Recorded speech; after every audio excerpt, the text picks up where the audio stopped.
In the quiet, dusty archives of Paris, there lies a peculiar set of documents from the late 18th century. They are not grand treaties or royal decrees, but rather humble death certificates. And on many of them, for the cause of death, a physician has simply written fear. It's a haunting and medically imprecise diagnosis that speaks volumes about the psychological atmosphere of a nation on the brink of profound violent change. We often think of history in terms of battles and laws, of grand figures making grand pronouncements. But what happens when an entire society becomes so consumed by anxiety, suspicion, and terror that its own collective heart begins to fail? How does a nation's soul become so sick that fear itself becomes a certifiable cause of death? This is the unsettling mystery at the heart of the story we are about to explore, the story of the French Revolution. It's a tale that begins not with a bang, but with a long, slow, simmering fever of discontent that would eventually break, transforming the world forever. Tonight, we will journey back to that fevered time, to a world of gilded palaces and starving peasants, of radical ideas and unthinkable violence. I'm glad you're here. Wishing you peace, rest, and maybe a little historical inspiration before sleep. Take a moment to like the video and subscribe, but only if you genuinely enjoy what I do here. And feel free to post your location and local time in the comments below. It's always wonderful to see where everyone is listening from as we begin our journey together into the past. Our story begins in a world that on the surface seemed as eternal and unchanging as the heavens themselves. This was France of the Ancien Régime, the Old Order, a society built upon centuries of tradition, faith, and a deeply ingrained system of hierarchy. It was a world structured like a great pyramid, with God at its apex, the king just below, and the rest of society arranged in descending layers of importance. This structure was formalized into three great social classes, or estates. At the very top was the first estate, the clergy. These were the men of the church, from the humblest parish priest tending to his rural flock to the immensely wealthy and powerful cardinals and archbishops who moved in the highest circles of power. The church was more than just a spiritual institution. It was a state within a state. It owned somewhere between 10 and 15% of all the land in France, collected its own tax, the tithe, from the peasantry, and wielded enormous influence over every aspect of life, from birth to marriage to death. It was the keeper of knowledge, the educator of the young, and the moral authority of the kingdom. To question the church was, in a very real sense, to question the order of the universe itself. Just below them, occupying the second tier of the pyramid, was the second estate, the nobility. These were the descendants of the old feudal lords, a class whose entire identity was rooted in the profession of arms and the ownership of land. They were the dukes, the marquises, and the counts who possessed vast ancestral estates and considered themselves the natural leaders of society. Their privileges were ancient and extensive. They were largely exempt from paying most taxes, a right that stemmed from the old feudal idea that they paid their dues to the kingdom in blood, by leading its armies, rather than in cash. They held a monopoly on the highest offices in the military, the government, and the church. And they enjoyed unique feudal rights, or droits seigneuriaux, over the peasants who lived on their lands. The right to hunt on peasant fields, the right to demand labor for a certain number of days a year, the right to mill their grain at the Lord's mill for a fee. while some of the provincial nobility were relatively poor, clinging to a crumbling chateau and a faded title. The great aristocrats at court lived lives of unimaginable splendor, and then there was everyone else. The third estate. It was a vast, sprawling category that encompassed 97% of the French population. It included the wealthy merchants of the port cities, the lawyers and doctors of the burgeoning middle class, known as the bourgeoisie. It included the urban artisans and shopkeepers, the blacksmiths, the bakers, and the carpenters who filled the bustling, noisy streets of Paris. And far and away, the largest group, it included the 20 million peasants who toiled in the fields, their lives governed by the rhythm of the seasons and the demands of their landlords and the tax collector. The third estate was the economic engine of France. They were the ones who produced the food, created the goods, and most importantly, paid almost all of the taxes. From the salt tax to the tithe to the hated délai, a tax on land from which the other two estates were exempt. The burden of financing the kingdom, its endless wars, and its extravagant court fell squarely on their shoulders. There was a popular political cartoon from the era that captured this reality perfectly. It depicted a stooped, elderly peasant with a hoe, carrying on his back a well-fed bishop and a foppishly dressed nobleman. This single image encapsulated the fundamental injustice of the old order. The productive many were being crushed under the weight of the privileged few.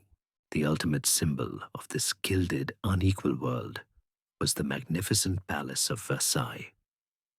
Located a dozen miles outside of Paris, it was not merely a royal residence.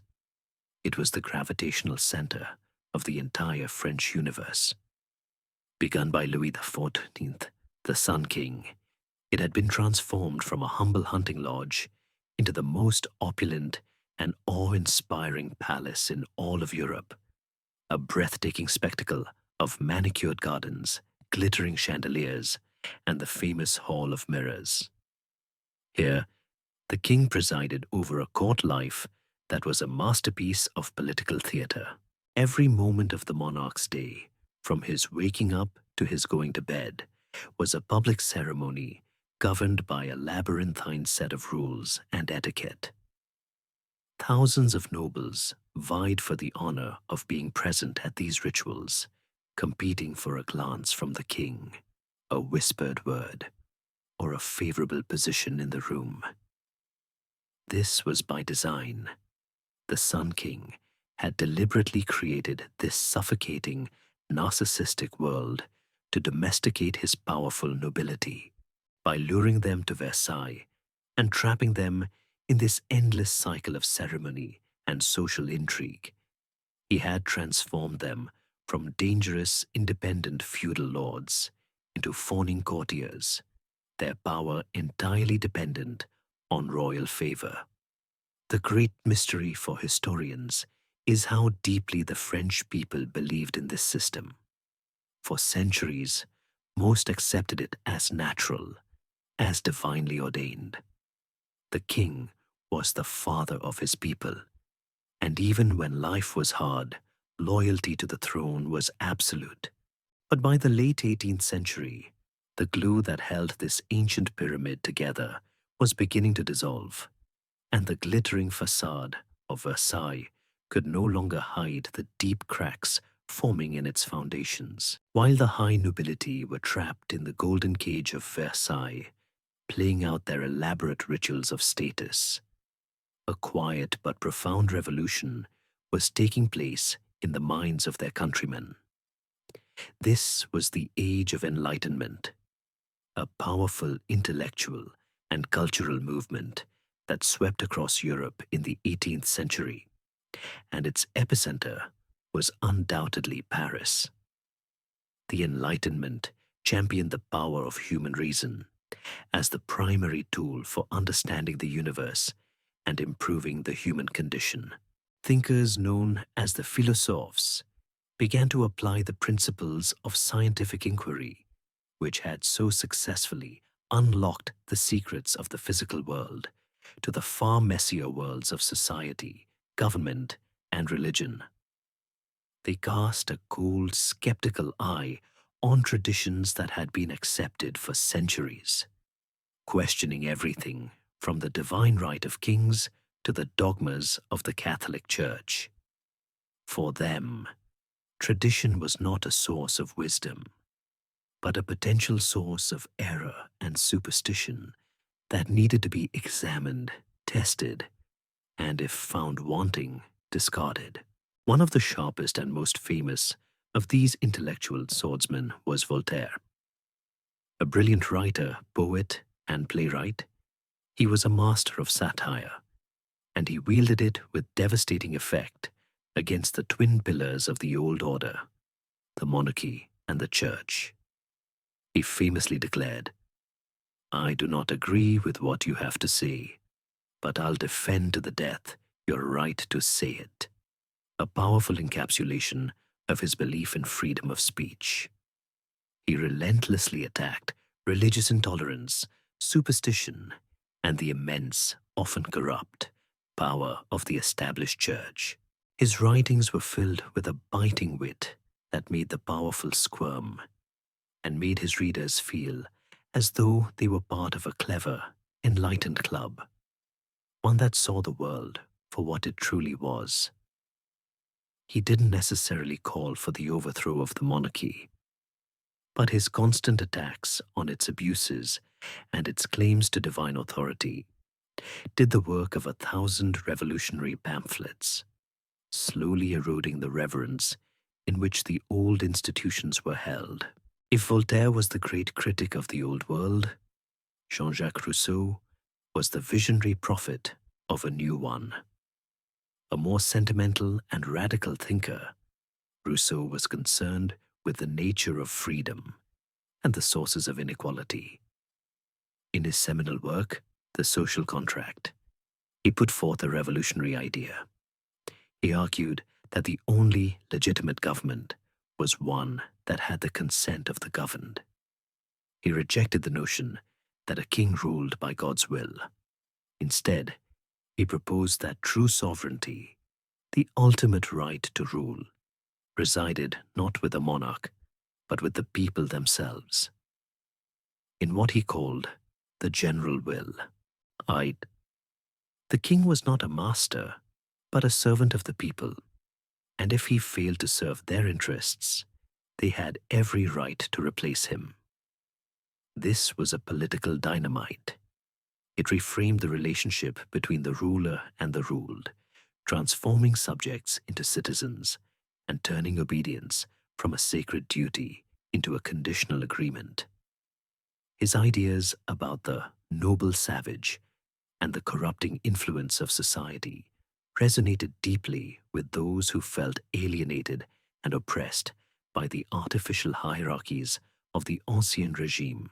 Meanwhile, another influential thinker, the Baron de Montesquieu, provided a practical blueprint for how a just and free government might be structured. An aristocrat himself, Montesquieu had studied the political systems of different nations, and he was a great admirer of the English system of constitutional monarchy. In his work, The Spirit of the Laws, he argued that the best way to prevent any government from becoming tyrannical was to divide its powers.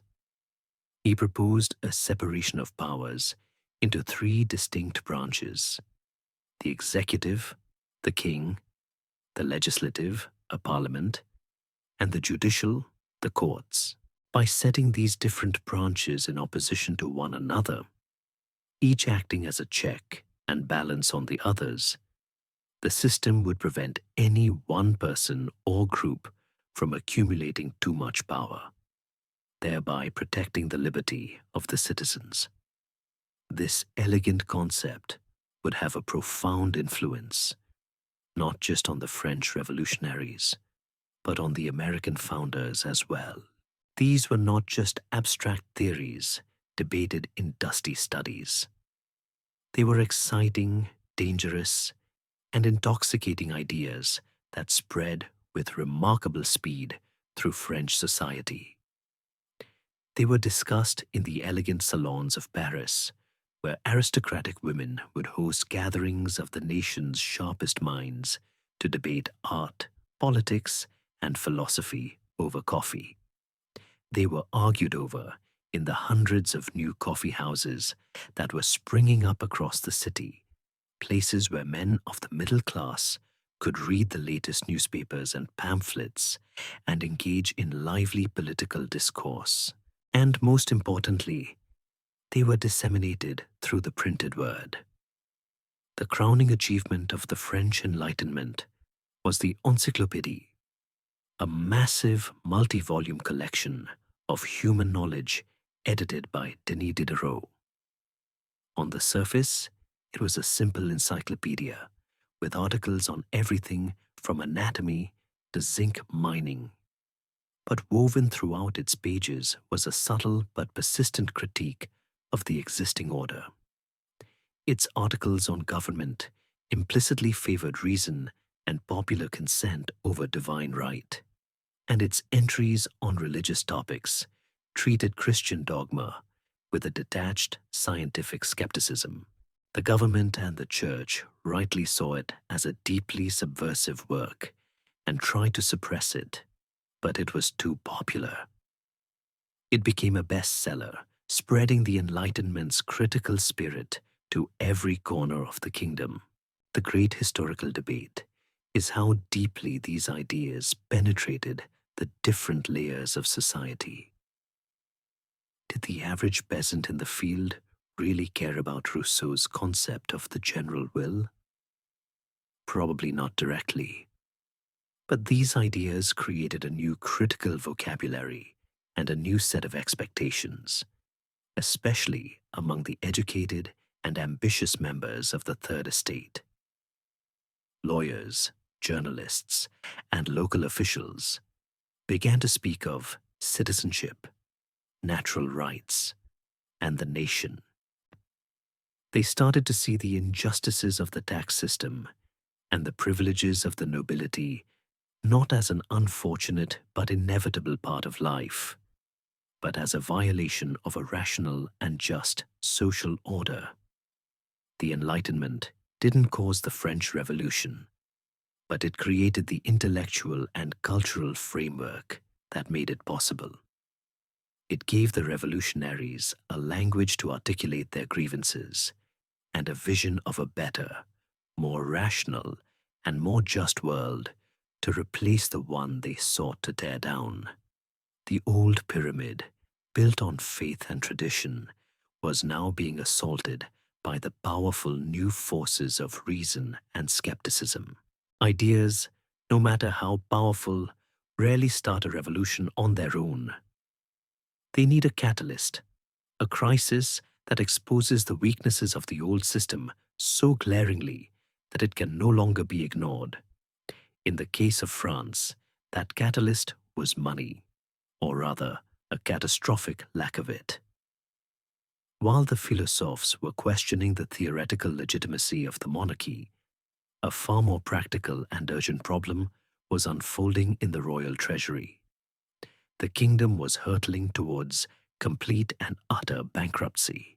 This wasn't a sudden development, but the culmination of a century of reckless spending, costly wars, and a tax system that was, to put it mildly, fundamentally broken.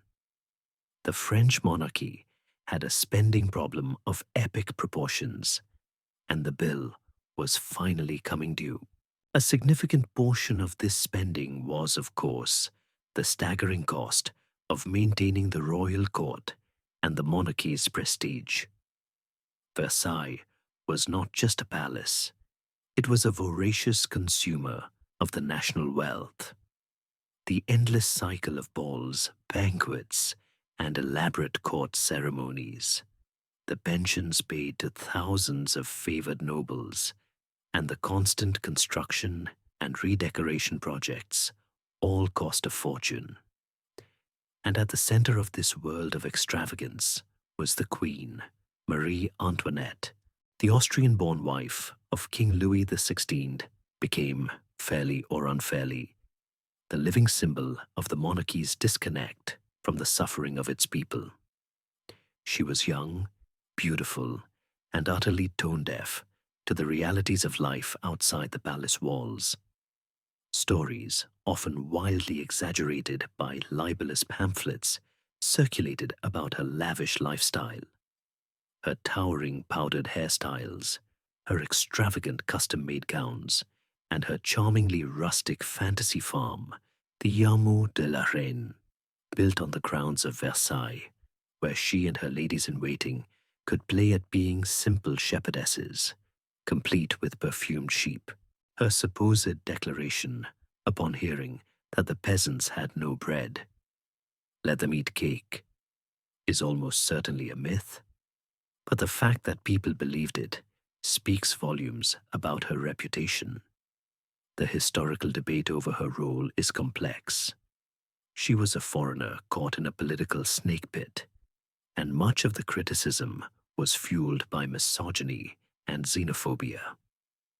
Yet her spending was undeniably lavish and provided an easy, visible target for the public's growing anger. However, the Queen's dress budget, as enormous as it was a mere drop in the bucket compared to the truly ruinous expense: war. For decades, France had been locked in a series of global conflicts, primarily against its great rival, Great Britain. The 7 Years' War, which ended in 1763, had been a particularly costly and humiliating defeat for France, resulting in the loss of its colonies in North America and India. Then, in a bid to reclaim its prestige and strike a blow against the British, France made a fateful decision: to intervene on the side of the colonists in the American Revolutionary War. French financial and military support was crucial to the American victory. A French fleet blockaded the British at Yorktown, and French gold paid for American supplies. While it was a sweet geopolitical victory, it was a Pyrrhic one. The cost of the war was astronomical, adding over 1 billion livres to a national debt that was already at a crisis level. The irony was bitter. The absolute monarchy of France had bankrolled a revolution fought in the name of liberty and republican ideals, and in doing so, had signed its own financial death warrant. This mountain of debt might have been manageable if the kingdom had possessed a fair and efficient way of raising money, but it didn't. The French tax system was a chaotic, unjust, and hopelessly outdated mess. As we know, the two wealthiest orders in the kingdom, the clergy and the nobility, were largely exempt from the most important direct tax, the taille. The immense wealth tied up in church lands and aristocratic estates went virtually untouched. This meant that the burden of taxation fell disproportionately on the third estate, and most heavily on the poorest of the poor, the peasantry. The methods of collection were just as infuriating. The government didn't collect taxes directly, but outsourced the job to a private consortium of financiers known as the Farmers General. These tax farmers would pay the state a lump sum for the right to collect taxes in a particular region, and then they would keep anything they collected above that amount. This created a perverse incentive to squeeze the taxpayers as ruthlessly as possible, and the tax collectors were universally despised figures. As the 1780s progressed, the situation became desperate. Over half of the government's entire annual revenue was being spent just to pay the interest on the national debt. The kingdom was essentially running a massive deficit year after year, borrowing new money simply to pay off its old lenders. King Louis XVI, a well-meaning but tragically indecisive and unremarkable man, was ill-equipped to handle such a crisis. He was a devoted husband and father who was more comfortable tinkering with locks or going on hunting trips than he was with the complex and brutal world of state finance. He appointed a series of finance ministers who all came to the same logical but politically explosive conclusion. The only way to solve the crisis was to reform the tax system and force the privileged first and second estates to pay their fair share.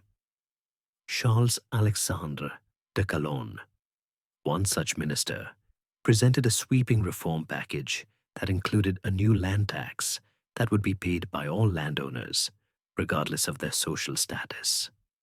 It was a sensible, modern, and absolutely necessary proposal. And the privileged orders met it with furious resistance. They saw it not as a necessary sacrifice for the good of the nation, but as a direct assault on their ancient rights and their very identity. Using their influence in the high courts, called the Parlement, they blocked the king's reforms at every turn, selfishly guarding their privileges, even as the state itself was sinking. The great historical mystery is whether a stronger king could have forced these reforms through. Louis XVI, however, vacillated. Faced with this aristocratic intransigence and a completely empty treasury, he was finally forced to play his last card, a move his ancestors had avoided for 175 years. He agreed to summon the Estates General, the old medieval representative assembly of the three orders, to meet in the spring of 1789 to approve his new taxes. He hoped it would be a way to bypass the stubborn nobles. He had no idea that he was not just opening a meeting. He was opening a Pandora's box. The announcement that the king was calling the Estates General sent a shockwave of excitement and anticipation across France. For the first time in nearly 2 centuries, the people were being invited to participate, however indirectly, in the great affairs of the nation. It felt like the dawn of a new era, a moment of profound hope. The winter and spring leading up to the meeting in May of 1789 were filled with a flurry of political activity unlike anything the country had ever seen. Elections were held in every corner of the kingdom to choose the deputies who would represent each of the three orders. This process itself was a radicalizing one. For millions of Frenchmen, it was their first taste of politics. In towns and villages, people gathered to debate the issues of the day and to select the men they would entrust with their hopes and grievances. As part of this process, each electoral district was instructed to compile a list of its complaints and suggestions for reform, known as the Cahiers de Doléances, or lists of grievances. These documents provide an extraordinary snapshot of France on the eve of revolution, a collective venting of a century's worth of frustration. Thousands of these lists survive, and they are a historian's treasure. The cahiers from the First and Second Estates were, as one might expect, primarily concerned with protecting their own privileges. They spoke of the need for fiscal reform, but they were adamant that their ancient rights and tax exemptions should be preserved, framing them as a necessary bulwark against royal tyranny. The cahiers of the Third Estate, however, tell a very different story. They paint a vivid picture of a society groaning under the weight of an unjust system. Peasants wrote of the hated salt tax, the crushing burden of feudal dues, and the injustice of having their crops trampled by a nobleman's hunting party. The bourgeoisie wrote with passion about the need for a written constitution, for legal equality, and for careers in the government and military to be open to men of talent, not just men of noble birth. What is remarkable about these grievances, however, is what they don't say. Reading them, one is struck by the almost universal tone of loyalty and affection for the king. They did not, for the most part, call for a republic or the overthrow of the monarchy. They addressed Louis XVI as a benevolent father who, they believed, had simply been misled by corrupt ministers and selfish aristocrats. They genuinely thought that if they could only make their plight known to him, he would, in his wisdom, set things right. There was a powerful and ultimately naive belief that the king and the Third Estate were natural allies against the entrenched power of the privileged orders. This faith in the monarch as a potential savior was a powerful force, but it would not survive the political battles that were about to begin. The central burning question that dominated all discussion was a seemingly dry, procedural one, but it held the key to the entire future of France. How would the Estates General vote? By tradition, the Assembly voted by order. This meant each of the three estates would debate and vote as a single block.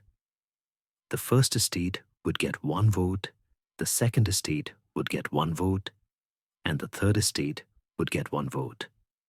It was a system designed for a medieval world, and its outcome was a foregone conclusion. The clergy and the nobility, the two privileged orders, would naturally vote together to protect their interests, easily outvoting the Third Estate 2-1. Any meaningful reform, particularly tax reform, would be dead on arrival. The deputies of the Third Estate, who were mostly educated lawyers and members of the bourgeoisie, recognized this immediately.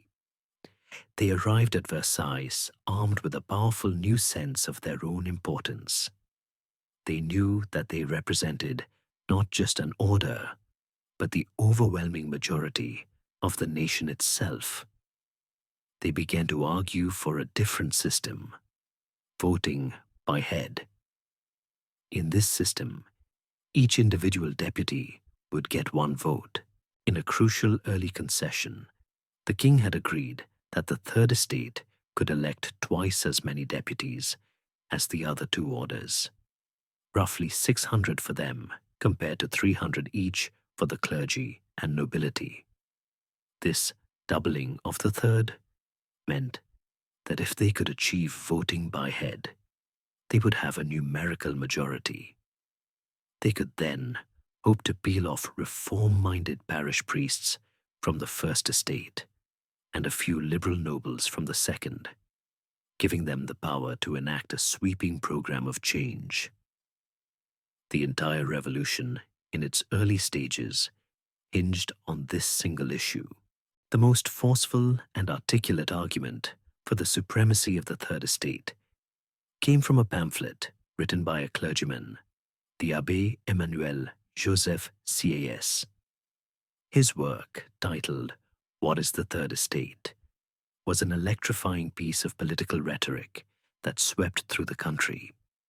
It began with three simple but devastating questions and answers. What is the Third Estate? Everything. What has it been until now in the political order? Nothing. What does it ask? To become something. Sieyès argued that the Third Estate was not just one order among three, but a complete nation in itself. The nobility, he claimed, was a parasitic cancer, a foreign body that contributed nothing to the nation's life and only drained its resources. The idea of the nation was taking hold, a concept of a unified people bound by common laws and interests, and it was a direct challenge to the old world of corporate privilege. When the deputies finally gathered at Versailles on May 5th, 1789, The stage was set for a dramatic confrontation. The opening ceremony itself was a calculated display of the old hierarchies, designed to put the Third Estate in its place. The deputies of the First and Second Estates were instructed to wear magnificent costumes of silk and lace, with feathered hats and swords. The deputies of the Third Estate, by contrast, were ordered to wear plain, somber black suits, the attire of minor legal officials. It was a deliberate public humiliation, and it backfired spectacularly, only serving to unify them and deepen their sense of collective grievance. After the king gave a short, uninspiring speech about the need to fix the nation's finances, and his ministers offered no clear guidance on the crucial issue of voting, the battle lines were drawn. The Third Estate refused to do any business, even the simple task of verifying their credentials, until the other two orders agreed to meet with them as a single body and vote by head. For 6 long, tense weeks, a political stalemate ensued. The Third Estate held firm, engaging in a brilliant strategy of passive resistance. They knew the nation was watching, and they were determined to show that they, and they alone, were the true representatives of the French people. The king dithered, the nobility fumed, and the quiet, stubborn men in black waited. The revolution had begun, not with a riot, but with a procedural dispute. After 6 weeks of paralyzing deadlock, the deputies of the Third Estate decided that the time for waiting was over. The air in Versailles was thick with rumors that the king, urged on by his more conservative noble advisers and his wife, was planning to dissolve the Estates General altogether and rule by decree. The men in black realized that if they didn't act decisively, their historic opportunity would be lost. On June 17th, 1789, emboldened by the impassioned arguments of Abbé Sieyès, they took a momentous and audacious step. They unilaterally declared themselves to be the National Assembly. It was a revolutionary act of profound significance. With this simple declaration, they were no longer just one of 3 orders in a medieval assembly. They were claiming to be the sole legitimate representative body of the entire French nation. They argued that since they represented 97% of the population, they were the nation. The other 2 orders were welcome to join them, not as privileged estates, but as fellow citizens. This was a direct seizure of sovereignty from the king, a clear statement that the ultimate authority to make laws now rested with the elected representatives of the people. The assembly was led by a cast of remarkable figures. Alongside the intellectual architect, Sieyès, there was the imposing and charismatic figure of Honoré Gabriel Riquetti, Comte de Mirabeau. Mirabeau was a fascinating and contradictory man. He was a nobleman by birth, but had been elected as a deputy for the Third Estate. A brilliant orator with a scandalous personal life and a face scarred by smallpox, he possessed a booming voice and a magnetic presence that could hold an audience captive. He was a moderate who believed passionately in the need for a constitutional monarchy, a system that would balance the power of the king with the rights of the nation. And his powerful speeches gave voice and courage to the assembly's ambitions. The king and his court were thrown into confusion by this bold move. Louis XVI, caught between a desire for reform and a deep-seated belief in his own absolute authority, was characteristically indecisive.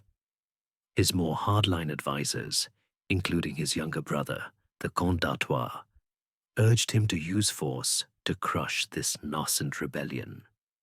They planned a séance royale, a royal session, where the king would appear before all three estates and dictate his will, effectively nullifying the Assembly's declarations. In preparation for this royal session, scheduled for June 23rd, the king ordered the main meeting hall of the Third Estate, the Salle des Menus Plaisirs, to be closed and locked, ostensibly for renovations. On the morning of June 20th, a dreary and drizzly day, the deputies of the new National Assembly arrived at their hall to find the doors barred and guarded by royal soldiers. Panic began to set in. They saw this as the first step in a royal coup, the prelude to their arrest and dismissal. They gathered in the street outside, a crowd of anxious black-clad men, their revolutionary project on the verge of collapse before it had even truly begun. But rather than dispersing, their fear quickly turned into a defiant resolve. It was one of their members, a physician named Joseph Ignace Guillotin, whose name would later become ironically attached to a far more gruesome revolutionary invention, who suggested they find an alternative meeting place. He knew of a large cavernous building nearby, an indoor tennis court, the Jeu de Paume, and so the deputies of the Third Estate marched in a solemn procession through the wet streets of Versailles to the tennis court. It was a stark and undecorated space, a world away from the gilded halls of the palace. There was no throne, no grand furniture, just a large empty room with bare walls and a high ceiling. This humble setting only added to the drama and gravity of the moment. Standing in the middle of the court, with deputies crowded around him on benches and tables dragged in from outside, the astronomer Jean-Sylvain Bailly, the president of the Assembly, climbed onto a makeshift platform. He raised his right hand and read aloud a solemn oath. The deputies swore never to separate and to reassemble wherever circumstances require, until the constitution of the kingdom is established and consolidated upon firm foundations. One by one, the deputies came forward to sign the oath, their faces a mixture of fear, excitement, and grim determination. A great roar of "Vive l'Assemblée" and "Vive le Roi," for they still saw themselves as acting in the king's true interest, echoed through the hall. Only one deputy refused to sign. The event was immortalized in a famous, dramatic, and somewhat romanticized painting by Jacques-Louis David, which depicts the deputies with their arms outstretched towards Bailly, united in a single, powerful gesture of revolutionary will, with winds of change blowing through the open windows. The historical debate surrounding the oath centers on its spontaneity. Was it a spur-of-the-moment act of defiance, or a carefully calculated piece of political theater? The truth is likely a bit of both. The leaders of the Assembly surely knew they needed a powerful unifying gesture to solidify their position. But the raw emotion and genuine fear of that morning were undoubtedly real. The tennis court oath was the revolution's first great act of defiance. It was a clear and public declaration that the representatives of the people would not be intimidated or silenced. When the king finally held his royal session 3 days later and ordered the estates to separate and meet in their old chambers, Mirabeau gave the monarchy its most famous rebuke.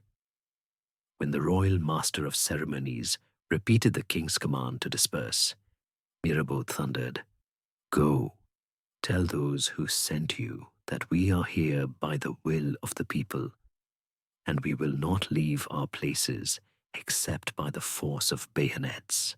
Faced with this unshakable resolve, the king backed down. He eventually gave in and ordered the clergy and the nobility to join the National Assembly. It was a stunning victory for the Third Estate. They had faced down the absolute monarch and won. They had established themselves as the new center of power in France, and their great work of writing a constitution could now begin. But the king and his court had not truly accepted defeat, and outside the rarefied world of Versailles, another more volatile force was about to enter the stage. The people of Paris.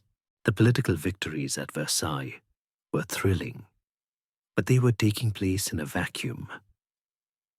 While the deputies of the National Assembly were debating constitutional theory, the city of Paris, just a dozen miles away, was simmering with a much more primal mixture of hunger and fear. The spring and summer of 1789 were a time of acute economic distress. The previous year's harvest had been disastrously poor, leading to a severe shortage of grain. As a result, the price of bread, the staple food that made up more than half of a typical worker's diet, had skyrocketed. The average Parisian laborer was spending as much as 80% of his income just to feed his family, and often there was no bread to be had at any price.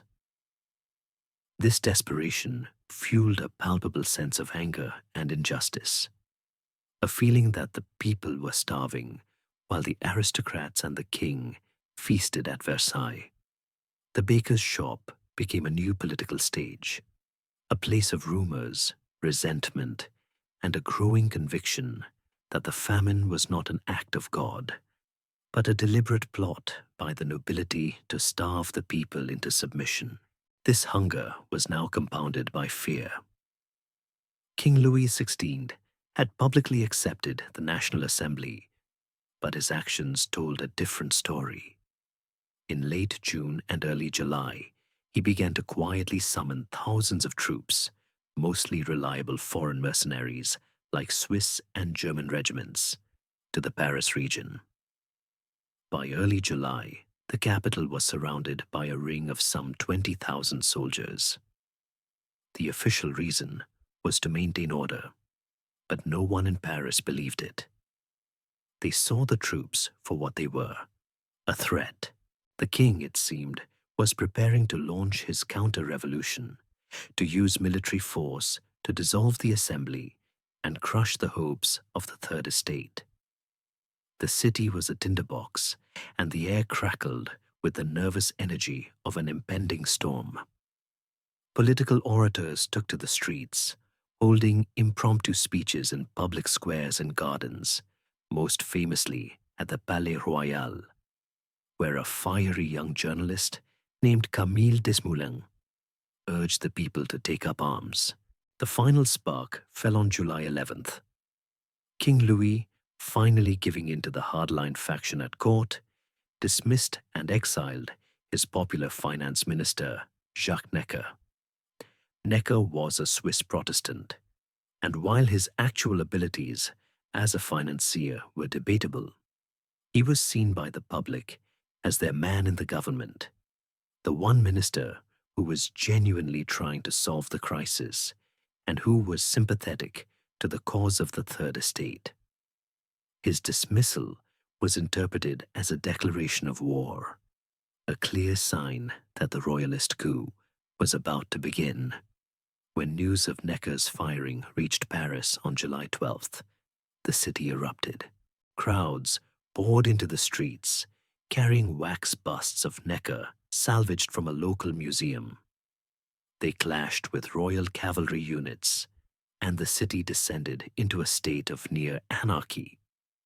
Over the next 2 days, the people of Paris began to arm themselves. They raided gunsmith shops and sword cutlers' workshops. In a crucial move, they stormed the military hospital at the Hôtel des Invalides, seizing tens of thousands of muskets. They now had guns, but they lacked the one crucial element to make them work: gunpowder, and they knew exactly where to find it. Looming over the eastern part of the city was the Bastille, a massive, grim stone fortress with 8 imposing towers. The Bastille had been built in the Middle Ages to defend the city, but by the 18th century, it had become a notorious state prison. In reality, its importance was mostly symbolic. It was an expensive and outdated fortress that the government was already considering demolishing, and by 1789, it held only 7 prisoners, 4 forgers, 2 lunatics, and 1 wayward aristocrat. But in the public imagination, the Bastille was the ultimate symbol of royal tyranny and arbitrary power. It was the place where the king could imprison his enemies indefinitely without trial, based on a simple secret order known as a lettre de cachet. To the people of Paris, it represented everything they hated about the Ancien Regime. And most importantly, on this day, its cellars held a massive store of gunpowder. On the morning of July 14th, a huge crowd, a volatile mix of shopkeepers, artisans, and laborers from the working-class Faubourg Saint-Antoine district, gathered outside the fortress, demanding that its governor, the Marquis de Launay, surrender the gunpowder and remove the cannons that were pointed menacingly at the city streets. De Launay refused. Negotiations dragged on for hours. The mood grew uglier, more impatient. Sometime in the early afternoon, a few men managed to climb the walls and lower one of the drawbridges. The crowd surged into the outer courtyard, and the garrison of Swiss guards and elderly French veterans opened fire. The battle for the Bastille had begun. For 4 hours, a chaotic and bloody siege raged. The crowd, armed with the muskets from the Invalides, fired from the rooftops of surrounding buildings, while the fortress's defenders answered with cannon and musket fire from the towers. The attackers were disorganized but relentless. The crucial turning point came when a contingent of mutinous royal soldiers, the Garde Françaises, joined the crowd, bringing with them professional military experience and, most critically, several cannons. They aimed their artillery directly at the main gate. The governor, de Launay, seeing that his position was hopeless, finally surrendered. The crowd poured into the fortress, liberating the handful of bewildered prisoners and seizing the gunpowder. The governor was taken prisoner and marched towards City Hall, but on the way, he was overwhelmed by the vengeful mob, murdered, and his head was sawn off with a pocket knife, stuck on a pike, and paraded triumphantly through the streets. The fall of the Bastille was a stunning victory. It was a military triumph, but more than that, it was a symbolic earthquake. The people of Paris had, through their own courage and violence, defeated a symbol of royal power that had stood for centuries. When the king, returning from a hunting trip, was told of the day's events, he asked his advisor, "Is it a revolt?" The famous reply came, "No, sire, it is not a revolt, it is a revolution." The violence had saved the National Assembly, as the king, shocked by the events, withdrew his troops from Paris and reinstated Necker. The revolution was no longer just a legal debate among educated men in Versailles. It was now a popular movement, baptized in blood, and its center of gravity had shifted decisively to the streets of Paris. The fall of the Bastille was a Parisian drama, but news of it spread across France like a wildfire, carried by breathless couriers and reprinted in hastily produced pamphlets. In the villages and towns of the provinces, the king's authority, already weakened, now seemed to completely evaporate. Local officials were overthrown, and new municipal councils and citizen militias, styled after the new National Guard in Paris, were formed. But in the vast French countryside, where the majority of the population lived, the news from the capital mixed with long-standing grievances and a potent cocktail of rumors to create a strange and terrifying phenomenon that would become known as the Great Fear, or La Grande Peur. For several weeks in late July and early August of 1789, a wave of collective hysteria and peasant violence swept across large swathes of the nation. The roots of the Great Fear lay in the same economic desperation that had gripped Paris. The peasants were hungry, suffering from the same bread shortages, and they were deeply suspicious of the nobility, whom they blamed for their plight. A powerful conspiracy theory took hold and spread with astonishing speed.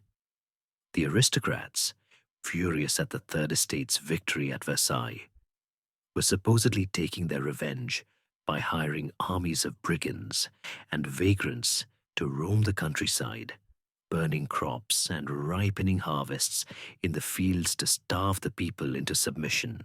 There was no evidence for this aristocratic plot, but in the tense and uncertain atmosphere of that summer, it seemed entirely plausible. Every dust cloud on the horizon, every unfamiliar face in the village, every strange light at night was interpreted as proof that the brigands were coming.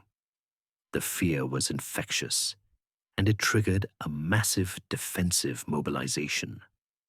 Peasants armed themselves with whatever they could find: pitchforks, hunting rifles, farming scythes, and stood guard in their villages, waiting for an enemy who never arrived. This defensive panic soon turned into an offensive uprising. The peasants, already armed and organized, realized that the real source of their misery was not some phantom army of brigands, but the very real system of feudalism that had oppressed their families for centuries. If the aristocrats were plotting against them, they reasoned, then it was time to strike back at the symbols of aristocratic power. All across the country, bands of peasants descended upon the local chateau, the grand manor houses of the nobility of the time. Their primary goal was not necessarily to harm the lord himself, many of whom had already fled, but to destroy the legal basis of his power. They stormed the archives and cellars of the castles, seeking out the ancient feudal charters, the dusty parchments that recorded all the obligations and dues the peasants owed to their masters. These documents, which listed everything from the annual payments of grain to the hated requirement to work on the lord's land, were the legal chains of their servitude. In great bonfires in the castle courtyards, the peasants burned these records, an act of liberation that was both practical and profoundly symbolic. The violence was sporadic. In some cases, the lords and their families were treated with a degree of respect. In others, chateaux were looted and burned to the ground, and particularly hated nobles or their agents were sometimes attacked and killed. But the main thrust of the movement was the wholesale dismantling of the feudal system from the ground up. The peasants refused to pay their dues. They reclaimed common lands that had been enclosed by the aristocracy, and they hunted freely in the forests that had once been the exclusive preserve of the nobility. This was a revolution that was far more radical and socially profound than the legalistic debates taking place in the National Assembly.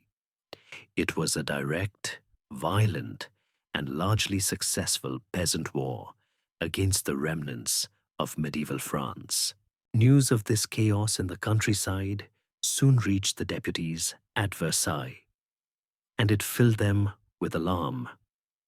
The members of the Assembly, who were mostly bourgeois property owners, were staunch defenders of law and order. They were terrified by the prospect of this popular anarchy, and knew they had to do something to pacify the peasantry and restore control. On the night of August 4th, They convened a special session to discuss the crisis. What followed was one of the most remarkable and dramatic sessions in the history of the Revolution. A liberal nobleman, the Vicomte de Noailles, took the floor and made a startling proposal. He argued that the only way to calm the provinces was for the nobility to voluntarily renounce its feudal privileges. What began as a pragmatic political maneuver quickly escalated into a patriotic frenzy of self-sacrifice. One after another, the greatest nobles of the realm, the dukes and marquises, whose families had held their privileges for centuries, stood up and in emotional speeches renounced their ancient rights. The Duc d'Aiguillon, one of the wealthiest landowners in France, declared his support for legal and tax equality. The clergy followed suit, giving up their right to collect the tithe. Soon, representatives from provinces and towns were surrendering their own special historic privileges, all in the name of creating a unified French nation. In a single, feverish, all-night session, fueled by a strange mixture of fear, idealism, and patriotic fervor, the Assembly systematically dismantled the entire legal and social framework of the Ancien regime. They abolished feudal dues, the right of the lord to hunt, the sale of public offices, and tax exemptions. By the time the sun rose on the morning of August 5th, the old order of corporate privilege was dead. The Assembly later codified these resolutions in a series of decrees, famously declaring, "The National Assembly hereby completely destroys the feudal system." The great fear in the countryside had forced the hand of the politicians in Versailles, accelerating the pace of the revolution and transforming a struggle over a constitution into a profound social transformation. Having swept away the rubble of the old feudal world in that single feverish night of August 4th, the National Assembly now faced a more profound and complex task: to lay the philosophical cornerstone for the new France they intended to build. Before they could write a detailed constitution, they needed to agree upon a set of fundamental principles, a statement of intent that would define the very meaning of their revolution. The result was the Declaration of the Rights of Man and of the Citizen, a short, elegant, and monumentally important document that would become one of the most influential political texts in human history.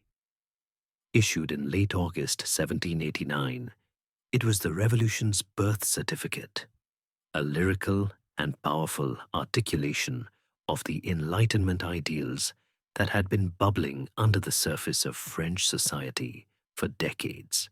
The creation of the Declaration was a deeply intellectual process, a series of intense debates among the deputies about the very nature of liberty, law, and government. The Assembly was filled with men who were steeped in the writings of the philosophes, the ideas of Montesquieu, the skepticism of Voltaire, and above all, the powerful concepts of John Locke and Jean-Jacques Rousseau echoed through every clause. The influence of the recent American Revolution was also immense. Thomas Jefferson was serving as the American ambassador to France at the time, and his Paris residence became an informal salon for many of the key figures in the Assembly. One of the leading proponents of the Declaration, the Marquis de Lafayette, a hero of the American War and a close friend of Jefferson, had even circulated his own draft, which he had shown to his American mentor for advice. The French Declaration was thus a product of this transatlantic conversation, a distillation of the most advanced political thinking of its time.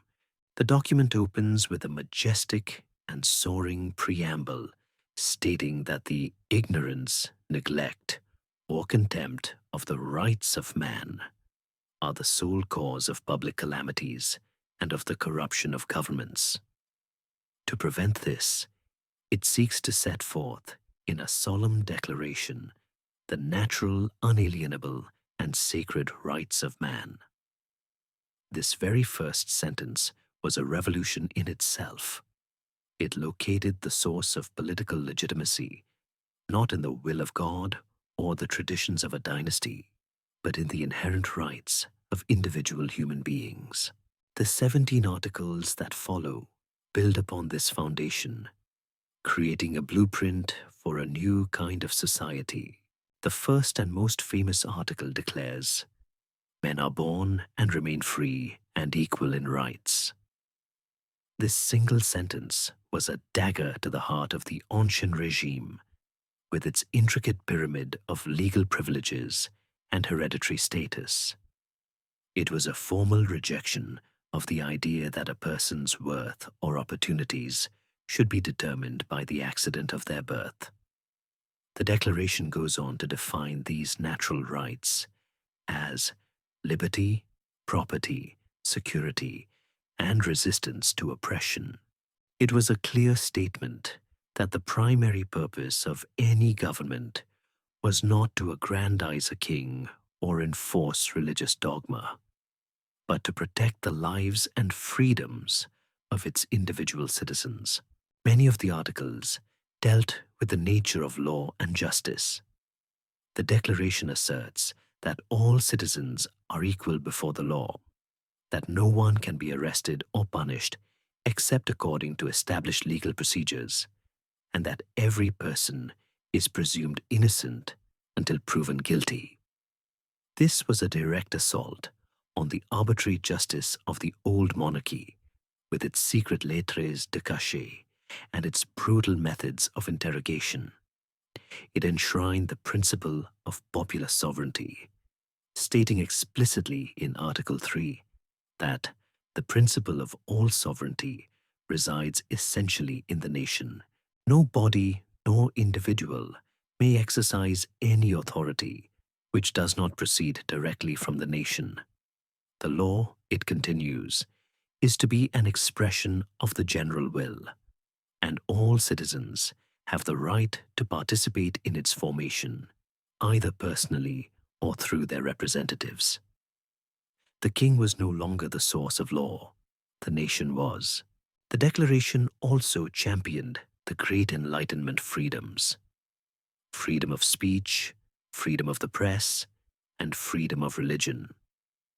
It called for a fair system of taxation to be paid by all citizens in proportion to their means, a direct response to the unjust tax system that had brought the monarchy to its knees.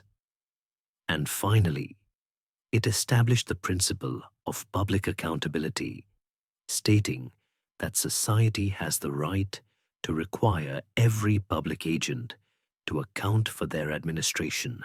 It was, in essence, a complete theoretical demolition of the principles of absolute monarchy and a blueprint for a liberal constitutional state. Yet for all its universalist language, the Declaration was a document of its time, and it contained significant and troubling limitations. The most glaring of these was its understanding of man and citizen. The deputies who wrote these words, for all their radicalism, were men of the 18th century, and they implicitly understood man to mean property-owning, white, adult males. The question of slavery in the French colonies was deliberately avoided. The rights of religious minorities like Protestants and Jews were debated and only granted later, and with some reluctance. And most significantly, the rights of women were completely ignored. This omission did not go unchallenged. In 1791, a brilliant and courageous playwright and political activist named Olympe de Gouges published a direct response, the Declaration of the Rights of Woman and of the Female Citizen. In it, She cleverly rewrote the original declaration, article for article, to include women. Her version began with the electrifying statement, "Woman is born free and remains equal to man in rights." She argued that if women had the right to be executed by the guillotine, they should also have the right to speak in public and participate in government. Her declaration was a pioneering work of feminist thought, but it was largely dismissed at the time. De Gourgues herself would later be executed during the Reign of Terror, a tragic victim of the revolution's failure to live up to its own highest ideals. This historical debate over the Declaration's universality continues to this day. Was it a tragically flawed document, a product of the prejudices of its time? Or was its true power in the universal principles it unleashed, which could then be used by marginalized groups, from women to colonial subjects, to demand the very rights its authors had initially denied them? Whatever its limitations, the Declaration of the Rights of Man and of the Citizen was a watershed moment. It transformed the French Revolution from a mere fiscal crisis into a universal struggle for human liberty, and its words would echo in every subsequent fight for freedom around the globe. The Declaration of Rights was a beautiful and inspiring statement of principle, but its lofty words could not fill an empty stomach. As the autumn of 1789 began, the city of Paris was once again in the grips of a severe bread shortage. The harvest had been gathered, but the grain was not making it to the capital in sufficient quantities. The long queues outside bakeries formed again, and the mood in the working-class districts grew dark and angry. Political suspicion was also running high. The king had still not formally approved the August decrees that abolished feudalism, nor had he given his royal assent to the Declaration of Rights. To the people of Paris, his hesitation looked like stubborn defiance, a sign that he was still listening to the hardline aristocrats at court who were plotting a counter-revolution. Rumors began to circulate that the king was planning to flee, perhaps to the royalist stronghold of Metz in the east, where he could rally loyal troops and march back to crush the National Assembly. This fear was dramatically inflamed by reports of a banquet held at the Palace of Versailles on October 1st. At this feast for the officers of the newly arrived Flanders Regiment, the king's personal bodyguards, the mood had apparently grown defiantly royalist. In a drunken fervor, the officers had supposedly thrown the new revolutionary tricolor cockade, the red, white, and blue emblem of the new France, to the ground and trampled on it, replacing it with the white cockade of the Bourbon monarchy and the black cockade of the Queen. When news of this desecration of the revolutionary symbol reached Paris, it was seen as an intolerable insult, the final proof of the court's treachery. The radical press seized on the story, painting a picture of a decadent court feasting and plotting against the nation while the common people starved. The breaking point came on the morning of October 5th. It was a cold, rainy Monday.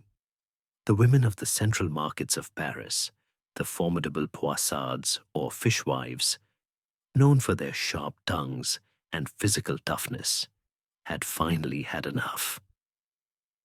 They began to gather in the marketplace, their anger over the price of bread boiling over into a full-scale protest. One young woman reportedly seized a drum and began marching through the streets, her drumming acting as a rallying cry. Soon thousands of women had joined her, armed with kitchen knives, rolling pins, and even a few old cannons dragged from the city hall. Their initial demand was simple: bread. but it quickly merged with the political outrage over the events at Versailles. They began to shout for the king to come to Paris, believing that if he were in the city, among his people, he could not be so easily manipulated by the Austrian, their name for the queen and the corrupt court. The crowd, which now numbered in the thousands, first stormed the Hôtel de Ville, the city hall, demanding bread and weapons. They then made an extraordinary decision. They would march to Versailles themselves, a 12-mile trek through the mud and rain, to bring their grievances directly to the king and the National Assembly. As they began their long, arduous journey, they were joined by thousands of others, including men and members of the National Guard, who were swept up in the momentum of the moment. The Marquis de Lafayette, the commander of the National Guard, was initially reluctant to follow, but he was eventually forced by his own men to lead a more organized contingent of guardsmen to Versailles, ostensibly to keep order, but also to ensure the marchers' demands were heard. The scene at Versailles that afternoon was one of utter chaos. The massive, mud-splattered crowd of angry Parisian women arrived at the gates of the palace, their shouts for bread echoing through the grand courtyards. A delegation of the women was allowed into the hall of the National Assembly, where they barged onto the floor, surrounding the terrified deputies and demanding that they take action to lower the price of bread. The assembly, overwhelmed, quickly promised to do what it could and sent a deputation, led by their president and including some of the market women, to see the king. Louis XVI, who had been out hunting when the march began, met with the women and, with his customary gentleness, promised to order all the grain in Versailles to be sent to Paris. This seemed to satisfy some of the marchers, but the majority were not so easily appeased. Their core demand remained. The king must return with them to Paris. That night, an uneasy and tense standoff ensued. Lafayette and his National Guardsmen finally arrived and took up positions to protect the palace, but the huge crowd remained in the courtyards, their mood still volatile. The tragic climax came in the pre-dawn hours of October 6th. A small group of protesters, searching for another way into the palace, found an unlocked gate and surged inside. They rushed through the corridors, their primary target being the Queen's apartments, screaming for her death. Marie Antoinette, awakened just in time by her ladies-in-waiting, was forced to flee in terror through a secret passage to the king's chambers, just moments before the mob broke into her bedroom and hacked her bed to pieces with their pikes. The palace guards were overwhelmed. Several were killed, and their heads were cut off and paraded on pikes. To quell the violence, the king, on Lafayette's advice, agreed to appear on a balcony before the massive, menacing crowd. He was met with shouts of "Vive le roi!" but the cries soon changed to Paris, to Paris." In a moment of extraordinary personal courage, Marie Antoinette, the focus of so much of the crowd's hatred, then stepped out onto the balcony herself, flanked by her young children. The crowd momentarily fell silent, some raising their muskets, before Lafayette knelt and kissed her hand, a gesture of respect that seemed to diffuse the immediate threat. But the will of the crowd was unshakable. The king had no choice but to submit. Later that day, a bizarre and unprecedented procession set out from Versailles. At its head were the National Guardsmen, carrying pikes topped with the heads of the slain palace guards, and wagons loaded with flour from the palace stores. Then came the royal carriage, carrying the king, the queen, and their son, followed by the deputies of the National Assembly. They were surrounded by the vast jubilant crowd of Parisian women who were chanting that they were bringing the baker, the baker's wife, and the baker's boy back to Paris. The Women's March had succeeded. The king's power was broken. He was now, for all intents and purposes, a prisoner of his own people, his authority subject to the will of the Paris crowd. The move to the Tuileries Palace, in the heart of the capital, marked the definitive end of the old courtly world of Versailles and the beginning of a new, more radical, and far more dangerous phase of the revolution. With the king and the assembly now installed in Paris, under the watchful and often intimidating gaze of the city's populace, the revolution entered a new, more constructive, and seemingly more stable phase. For the next 2 years, from late 1789 to 1791, the National Assembly worked tirelessly to fulfill the promise of the tennis court oath, to give France a written constitution. This was the intellectual high point of the revolution's moderate bourgeois leadership. Their goal was not to create a republic or to unleash social anarchy, but to build a rational, orderly, and modern state, a constitutional monarchy that would balance the ancient authority of the king with the newfound sovereignty of the nation. They were men of the Enlightenment, and they set about redesigning France from the ground up with the geometric precision of an architect drawing a blueprint. Their first major task was to rationalize the chaotic and overlapping jurisdictions of the Ancien Regime. They swept away the old historic provinces, Burgundy, Normandy, Provence, with their unique laws, customs, and tax structures. In their place, they divided the entire country into 83 new administrative units, called départements. These were roughly equal in size and were often named after natural features like rivers and mountains, a deliberate attempt to erase the old feudal loyalties and create a single, unified nation.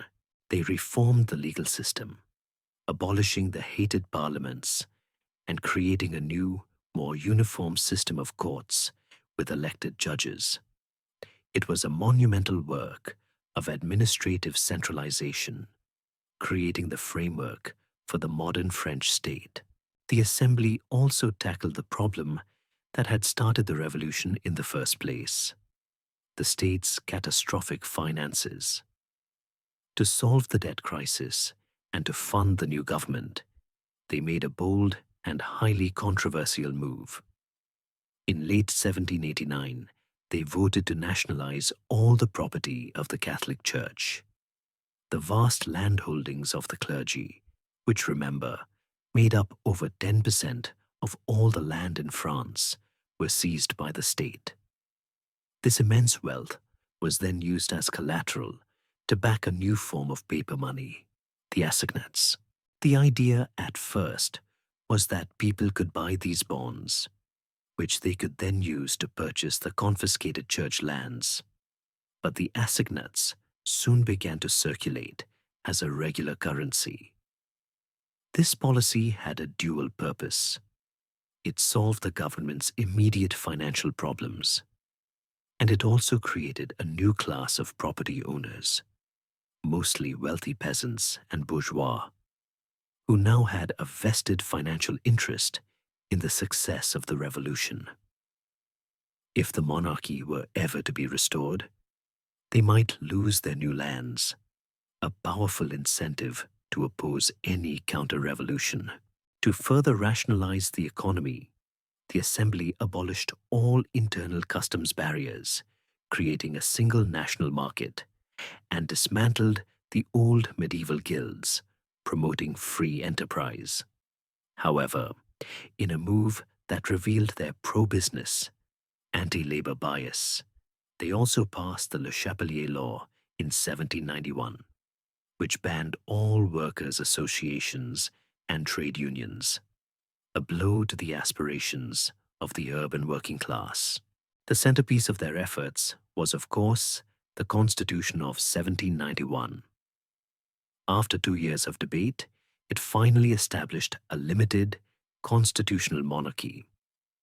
The old system of 3 estates was formally abolished.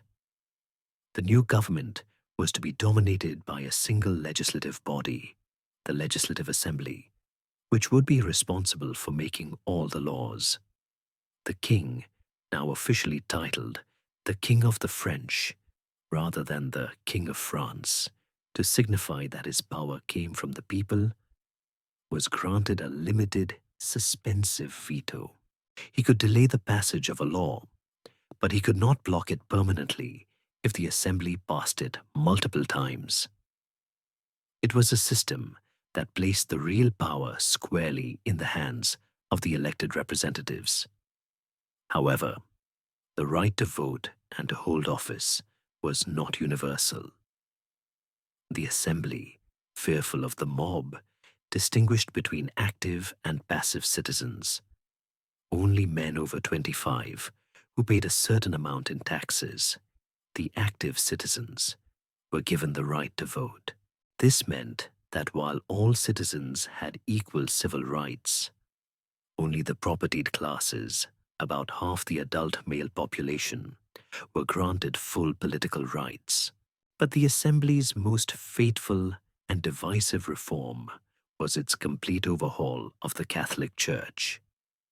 In the Civil Constitution of the Clergy, passed in 1790, they sought to make the Church a department of the state, completely subordinate to the new government. Under this law, bishops and priests were no longer to be appointed by the Pope, but were to be elected by the citizens of their districts, including non-Catholics. The number of dioceses was reduced to align with the new departments, and all clergy were to be paid a salary by the state. To cap it all off, every priest and bishop was required to swear a public oath of allegiance to the new constitution. This was a colossal miscalculation. The assembly had blundered into a deeply spiritual and emotional domain without understanding the consequences. For thousands of priests and millions of devout French Catholics, this was an intolerable intrusion of the state into the sacred affairs of the Church. Their ultimate allegiance was to God and the Pope in Rome, not to the politicians in Paris. Pope Pius VI eventually condemned the civil constitution, and the French clergy was split in two. About half of the priests, known as the juring clergy, took the oath, either out of conviction or pragmatism. The other half, the non-juring or refractory priests, refused. These refractory priests were now seen by the state as enemies of the revolution, and they began to lead a powerful, grassroots counter-revolutionary movement, especially in the devoutly Catholic regions of Western France. The civil constitution of the clergy shattered the near-universal support the revolution had enjoyed in its early days. It created a deep and lasting schism in French society, transforming a political disagreement into a bitter moral and religious crusade. The Assembly's attempt to build a rational secular state had inadvertently given the forces of counter-revolution their most powerful and popular cause. King Louis XVI was a man of devout faith, and the civil constitution of the clergy was a wound to his conscience. He had been raised to believe he was the most Christian king of France, the divinely appointed protector of the Catholic faith. Now, the Assembly was asking him to approve a law that had been condemned by the Pope, and which he believed put the souls of his subjects in mortal peril. He felt trapped. For months, he had been living in the Tuileries Palace in Paris, a gilded cage where his every move was watched by the National Guard and the suspicious eyes of the Parisian public. He was no longer the master of his kingdom, but a reluctant rubber stamp for a revolution that was spiraling away from the moderate reforms he had been willing to accept. The dream of a collaborative constitutional monarchy, one based on mutual trust between the king and the nation, was dying, and in its place, a sense of profound betrayal was growing on both sides. Urged on by the Queen, Marie Antoinette, who had always been more clear-eyed and contemptuous of the revolution than her hesitant husband, and by his advisers in exile, Louis made a fateful decision. He would flee.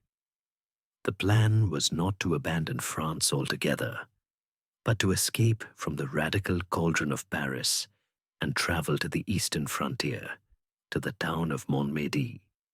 There, he could rally loyal army units under the command of the royalist General de Bouillé. From this position of strength, he believed he could renegotiate the terms of the Constitution, roll back the Assembly's most radical excesses, particularly its religious policies, and restore a measure of his lost authority. It was a desperate gamble, a plan that required meticulous secrecy and flawless execution. It would have neither. The escape was planned for the night of June 20th, 1791. The royal family, the king, the queen, their 2 children, and the king's sister were to slip out of the Tuileries palace in disguise. The king was dressed as a valet. The young Dauphin, the heir to the throne, was dressed as a girl, and the queen was disguised as a Russian governess. Their escape from the heavily guarded palace was itself a small miracle, a tense, near-farcical series of close calls and missed connections in the darkened courtyards. They finally managed to board a large, conspicuous, and slow-moving custom-built carriage, a berlin, which was waiting for them on the outskirts of Paris. From the very beginning, the plan was plagued by a series of small but crucial errors. The departure was delayed by several hours, which meant that the carefully timed relays of loyal soldiers who were supposed to meet them along the road would be in the wrong place at the wrong time, as the heavy berlin rumbled eastward through the night and into the following day. The king, who had been cooped up for so long, seemed to relax. He was confident, even cheerful, convinced he had outsmarted his jailers. But his famous face was a liability. Though he was dressed as a servant, he was not accustomed to playing the part, and repeatedly poked his head out the window to look at the passing countryside. The whole enterprise had a fatal air of aristocratic amateurism. At the town of Saint-Ménéhould, their luck finally ran out. The local postmaster, a staunchly patriotic man named Jean-Baptiste Drouet, was supervising the change of horses for the berlin. He was not an avid reader of revolutionary pamphlets for nothing. He thought he recognized the Queen, and then he caught a glimpse of the valet's face. It seemed familiar. He remembered seeing it somewhere before. He rushed inside, pulled out a new 50-livre assignat banknote, and compared the portrait printed on it with the face of the man in the carriage. It was a perfect match. It was the king. Drouet's mind raced. He knew he couldn't stop the carriage himself, but he also knew its next scheduled stop was the small town of Varennes-en-Argonne. In a heroic feat of patriotism, he and a friend leapt onto their horses and galloped off on a shortcut through the dark woods, determined to beat the royal carriage to Varennes and raise the alarm. They arrived just in the nick of time. The exhausted royal family had reached Varennes to find that their military escort, confused by the delay, was nowhere to be found. As their drivers searched for the fresh relay of horses in the darkened streets, Drouet and his allies quickly roused the local officials and blocked the bridge out of town with a cart full of furniture. The royal carriage was trapped. The king was confronted by the local prosecutor, a grocer named Sauce. At first, Louis denied his identity, but the evidence was overwhelming. Defeated, he finally admitted, "Yes, I am your king." The flight to Varennes, as it came to be known, was a political and psychological disaster for the monarchy. The royal family was forced to make the long, humiliating journey back to Paris, surrounded not by loyal subjects, but by an enormous crowd of angry and silent citizens. The National Assembly had ordered that no one should cheer or insult the king, but simply observe his capture in stony silence, a clear sign that he was no longer seen as a beloved father, but as a traitor. The historical significance of this event cannot be overstated. It shattered whatever trust remained between the king and the people. The image of the monarch as a benevolent father figure was destroyed, replaced by the image of a weak, duplicitous man who had attempted to abandon his nation in its hour of need.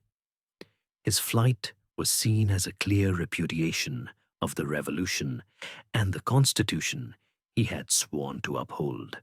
For the moderate constitutional monarchists like Lafayette, the situation was a nightmare. Their entire political project was built on the fiction that the king was a willing partner in the revolution. To save their constitution, they were forced to promote the absurd lie that the king had not fled, but had been abducted by evil aristocrats. No one believed it. For the growing number of radicals and Republicans in Paris, Varennes was a gift. It was the final, irrefutable proof that the monarchy was incompatible with the revolution. The idea of a French republic, once a fringe and extreme notion, now entered the mainstream of political debate. The king had tried to escape his revolution, but he had only succeeded in accelerating its course towards a far more radical and violent destination. The king's failed flight to Varennes sent ripples of alarm not just through France, but across the royal courts of Europe. The monarchs of Austria, Prussia, and Russia had watched the events in France with a mixture of morbid fascination and growing anxiety. The French Revolution was no longer just a domestic squabble. It was a contagious disease of ideas that threatened to infect the entire continent.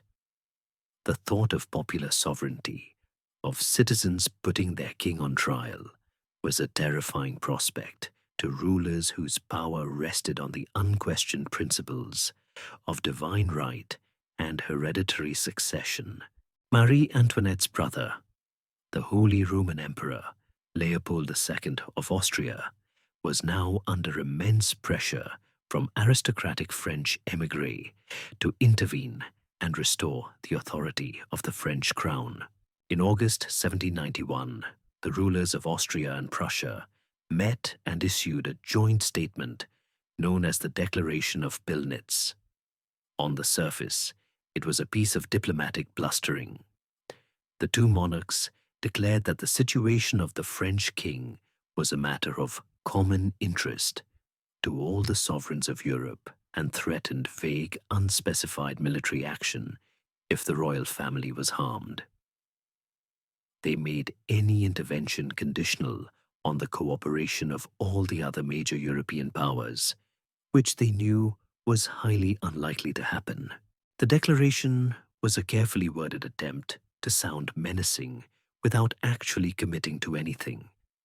A classic case of diplomatic saber-rattling designed to appease the émigrés. But in the hyper-paranoid atmosphere of revolutionary France, this nuanced threat was not received with cynical calm. It was interpreted as a direct and imminent declaration of war, a clear sign that the crowned heads of Europe were forming a great crusade to crush the revolution. The declaration, intended to intimidate, instead had the opposite effect. It inflamed French nationalism and bolstered the arguments of those who believed that France's survival depended on striking the first blow.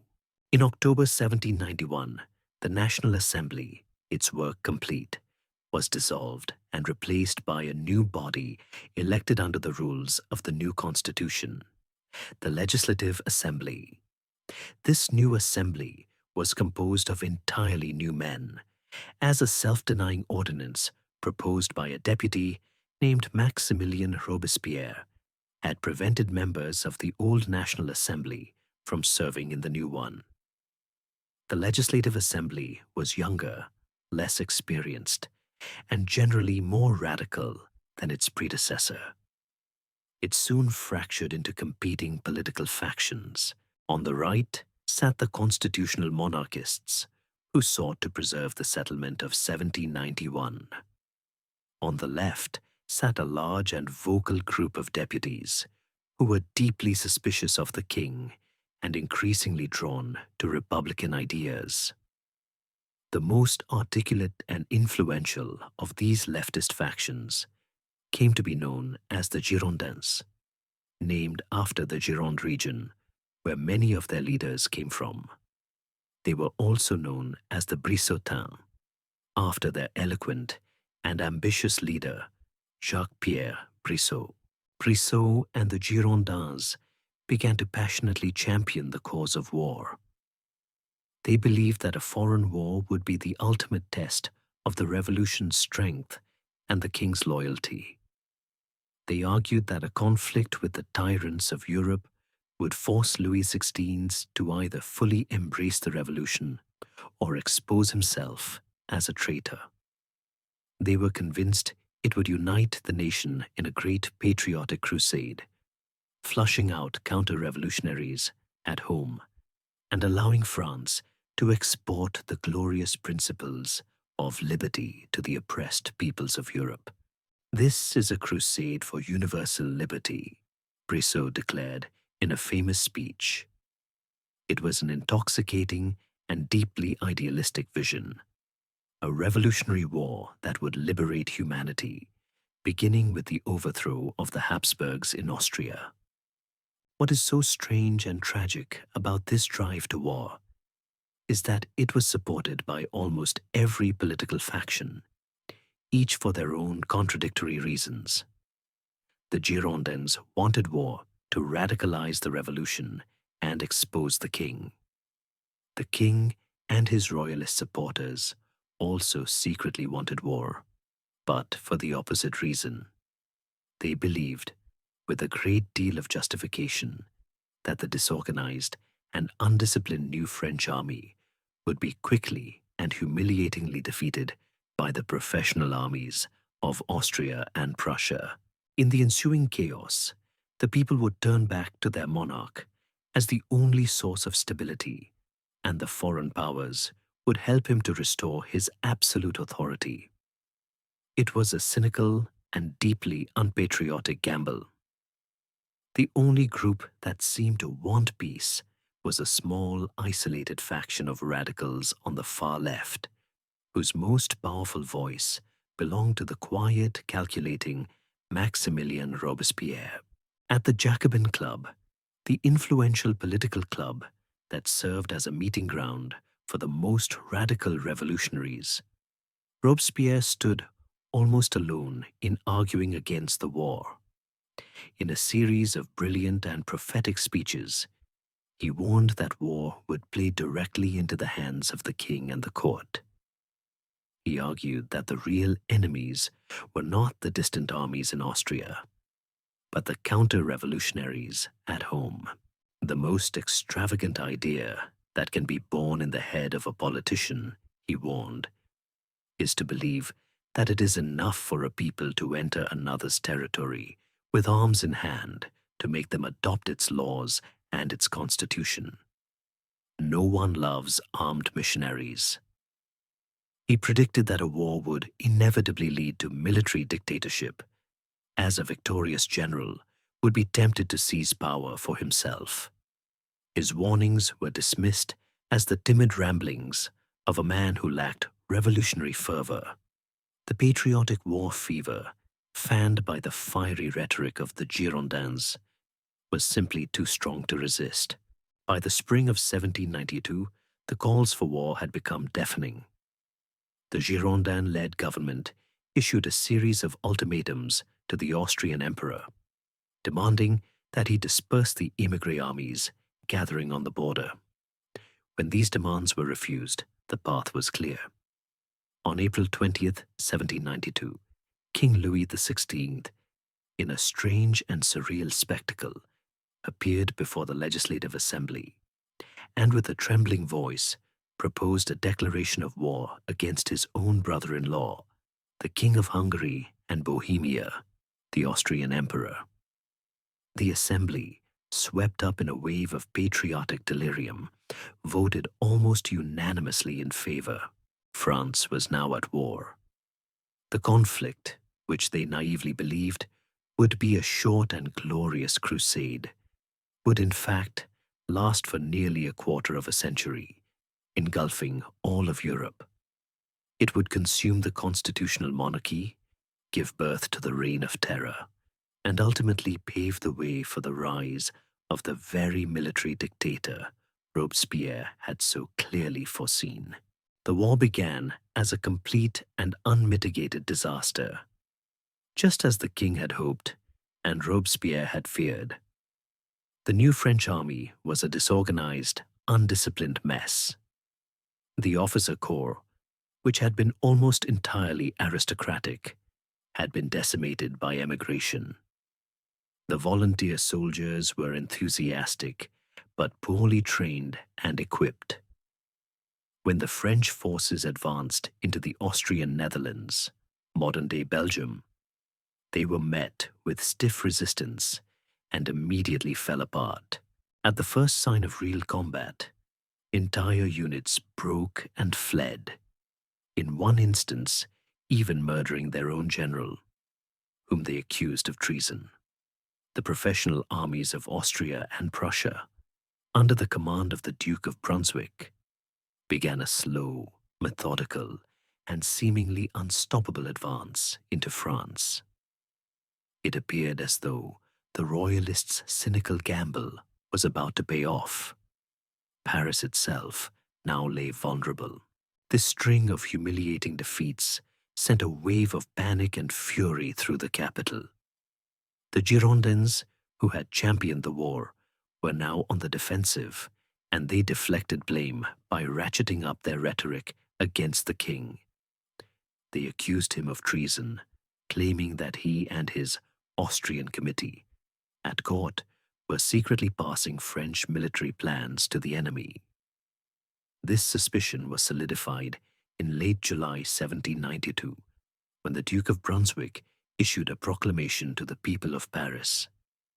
The Brunswick Manifesto, as it became known, was intended to terrify the city into submission. It warned that if the French royal family were harmed in any way, the Allied armies would inflict an exemplary and forever memorable vengeance by giving up the city of Paris to military execution and total destruction. It was one of the most catastrophic own goals in military history. The manifesto, rather than cowing the Parisians, enraged them. It was the final, irrefutable proof that the king was in league with the foreign invaders. To threaten Paris was to threaten the revolution itself. And the people responded not with fear, but with a defiant surge of patriotic rage. The radical sections of Paris, dominated by the artisans, shopkeepers, and laborers who came to be known as the sans-culottes, literally without knee breeches, a reference to their long trousers as opposed to the silk knee breeches of the aristocracy, began to demand the king's deposition. On the night of August 9th, they took matters into their own hands.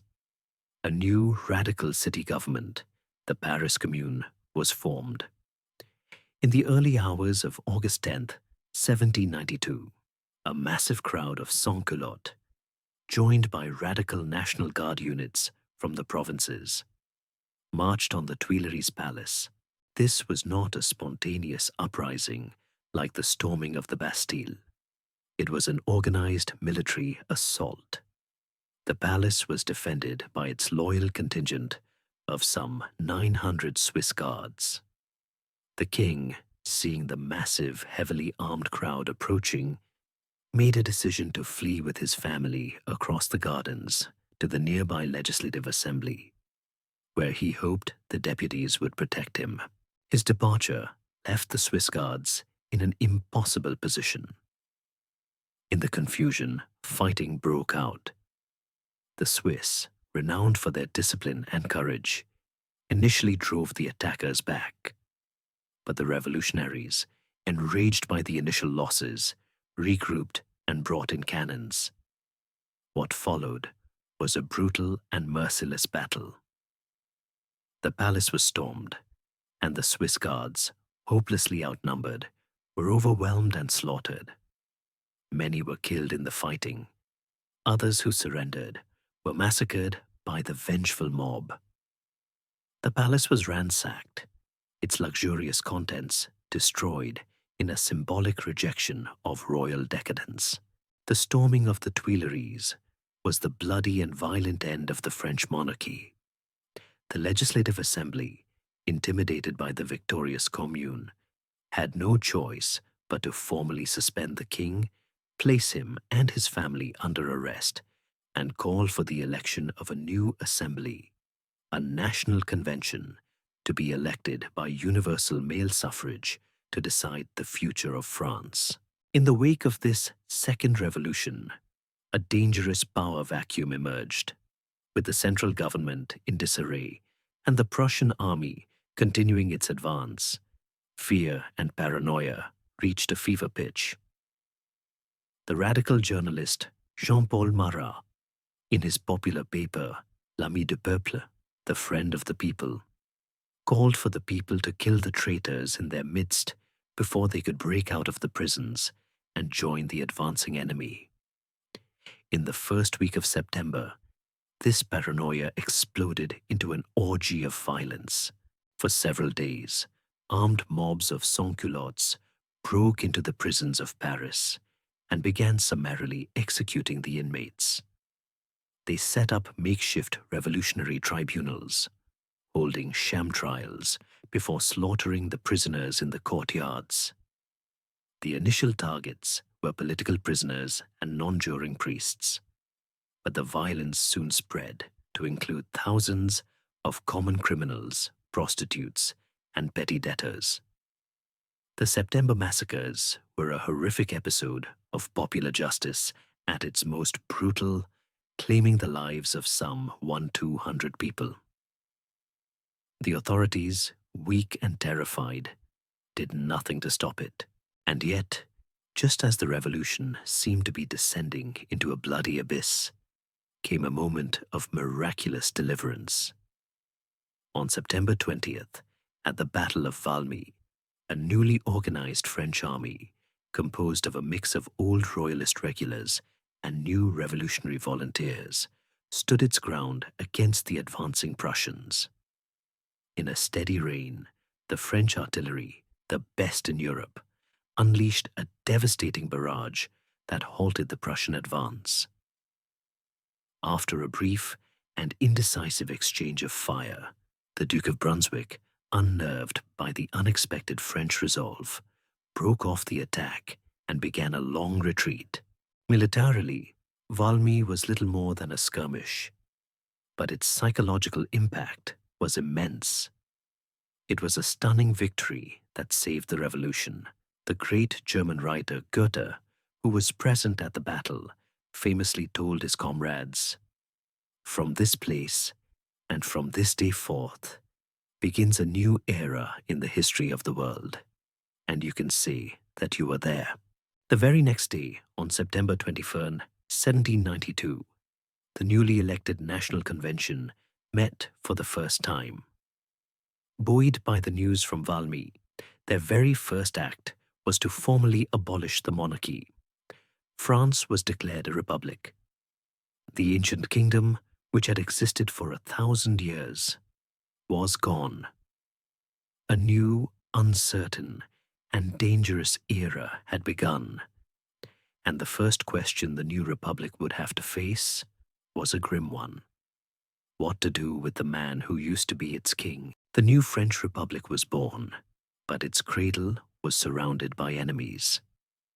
The victory at Valmy had been a reprieve, not a final triumph, and the infant nation was still locked in a desperate war with the great monarchies of Europe.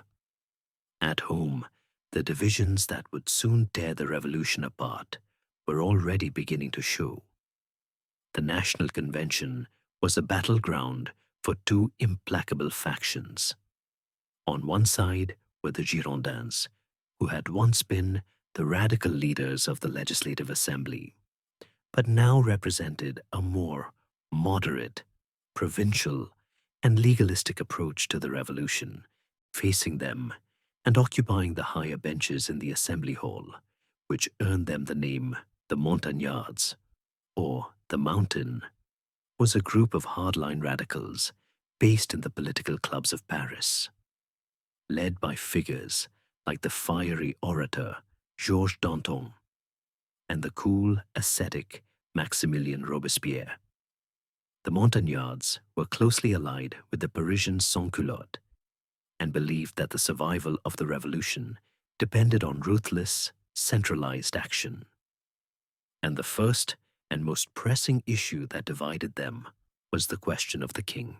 Louis XVI, now stripped of his titles and referred to by the revolutionary name Citizen Louis Capet, a reference to his distant medieval ancestor, was being held with his family in the Temple, an old fortress-like prison in Paris. What was to be done with him? The Girondins, for the most part, were deeply reluctant to put him on trial. They were lawyers and men of property, and they feared that executing the king would unleash further anarchy, alienate the provinces, and provoke the unified wrath of all of Europe. They argued for imprisonment, exile, or at the very least, a national referendum to decide his fate, a move they hoped would spare his life. The Montagnards, by contrast, argued that a trial and execution were a political necessity. Their brilliant young ideologue, the handsome and chillingly resolute Louis-Antoine de Saint-Just, articulated their position with icy logic. "The king is not an accused person," he declared before the convention. "You have not a sentence to pass for or against a man, but a measure of public safety to take." For Saint-Just and Robespierre, the issue was simple. The king's very existence was a threat to the Republic. As long as he lived, he would be a rallying point for royalists and counter-revolutionaries. His life was incompatible with the life of the new nation. One cannot reign innocently, Saint-Just argued. To be a king was, in itself, a crime against the people. He concluded with a chilling pronouncement: "This man must reign or die." Any lingering doubts about the necessity of a trial were erased in November 1792 with a dramatic discovery. A locksmith in Paris came forward and revealed the existence of a secret safe, an armoire de fer, that he had installed for the king in a wall of the Tuileries Palace. When the safe was opened, it was found to contain Louis's secret correspondence. The letters proved what the radicals had suspected all along. The king had been playing a double game. The documents revealed his secret dealings with the émigré nobles, his contacts with foreign powers, and his deep-seated hostility to the very constitution he had sworn to uphold. It was a trove of incriminating evidence that made a trial for treason inevitable. The king's duplicity was now laid bare for all to see. The trial began in December 1792 before the National Convention itself, which acted as both judge and jury. Louis was brought before the assembled deputies to hear the charges against him. Observers noted his calm, dignified, and somewhat detached demeanor. He was accused of a long list of crimes against the nation, from plotting against the revolution in its early days to the massacre of the citizens at the storming of the Tuileries. He defended himself intelligently, arguing that his actions had always been within the bounds of his constitutional authority. But the trial was less a legal proceeding than a political show. His guilt was a foregone conclusion. The real debate was over the punishment. In mid-January 1793, the convention held a dramatic marathon session to vote on the king's fate. The voting was done by a roll call, with each of the 749 deputies required to stand up one by one and publicly declare his verdict and his chosen sentence. For 24 hours, the tense process unfolded in a hall, packed with spectators who cheered for death and hissed at any sign of moderation. The first vote, on the question of guilt, was nearly unanimous. The second vote, on whether the sentence should be put to a popular referendum, was narrowly defeated by the Montagnards, who feared the provinces would vote to spare the king. The final crucial vote was on the penalty. The hall was electric with tension as the deputies cast their votes for imprisonment, exile, or death. When the final tally was announced, the margin was shockingly narrow. The death penalty passed by a single vote in some counts, though the final, more complex tally showed a small but clear majority in favor of immediate, unconditional execution. Among those who voted for death was the king's own cousin, Philippe, the Duc d'Orléans, who had adopted the revolutionary name Philippe Égalité, a vote that shocked even some of the hardline radicals.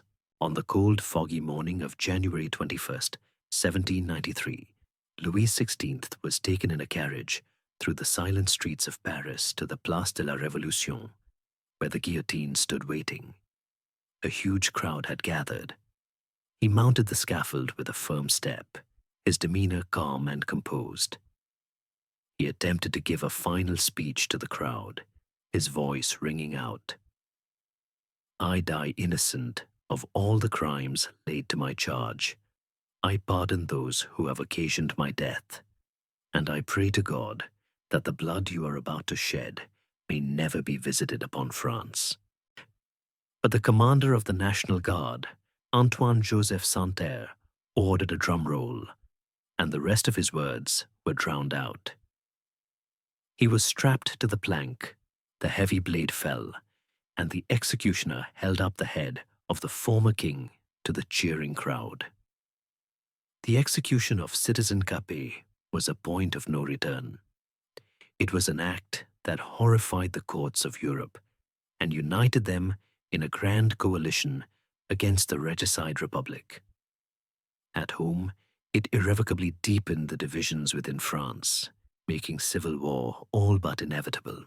The revolution had killed its king, and in doing so had declared war on the old world, both at home and abroad. The execution of the king was meant to unify the republic, but it did the exact opposite. It was a gauntlet thrown down, an act of defiance that plunged France into the darkest and most desperate chapter of its revolution. The spring and summer of 1793 were a time of existential crisis, a period when the young republic seemed on the verge of being torn apart by a perfect storm of external invasion and internal rebellion. The monarchies of Europe, horrified by the act of regicide, now joined the war against France in a grand coalition. Great Britain, Spain, and the Dutch Republic entered the conflict, and the ring of enemies surrounding the nation was now complete.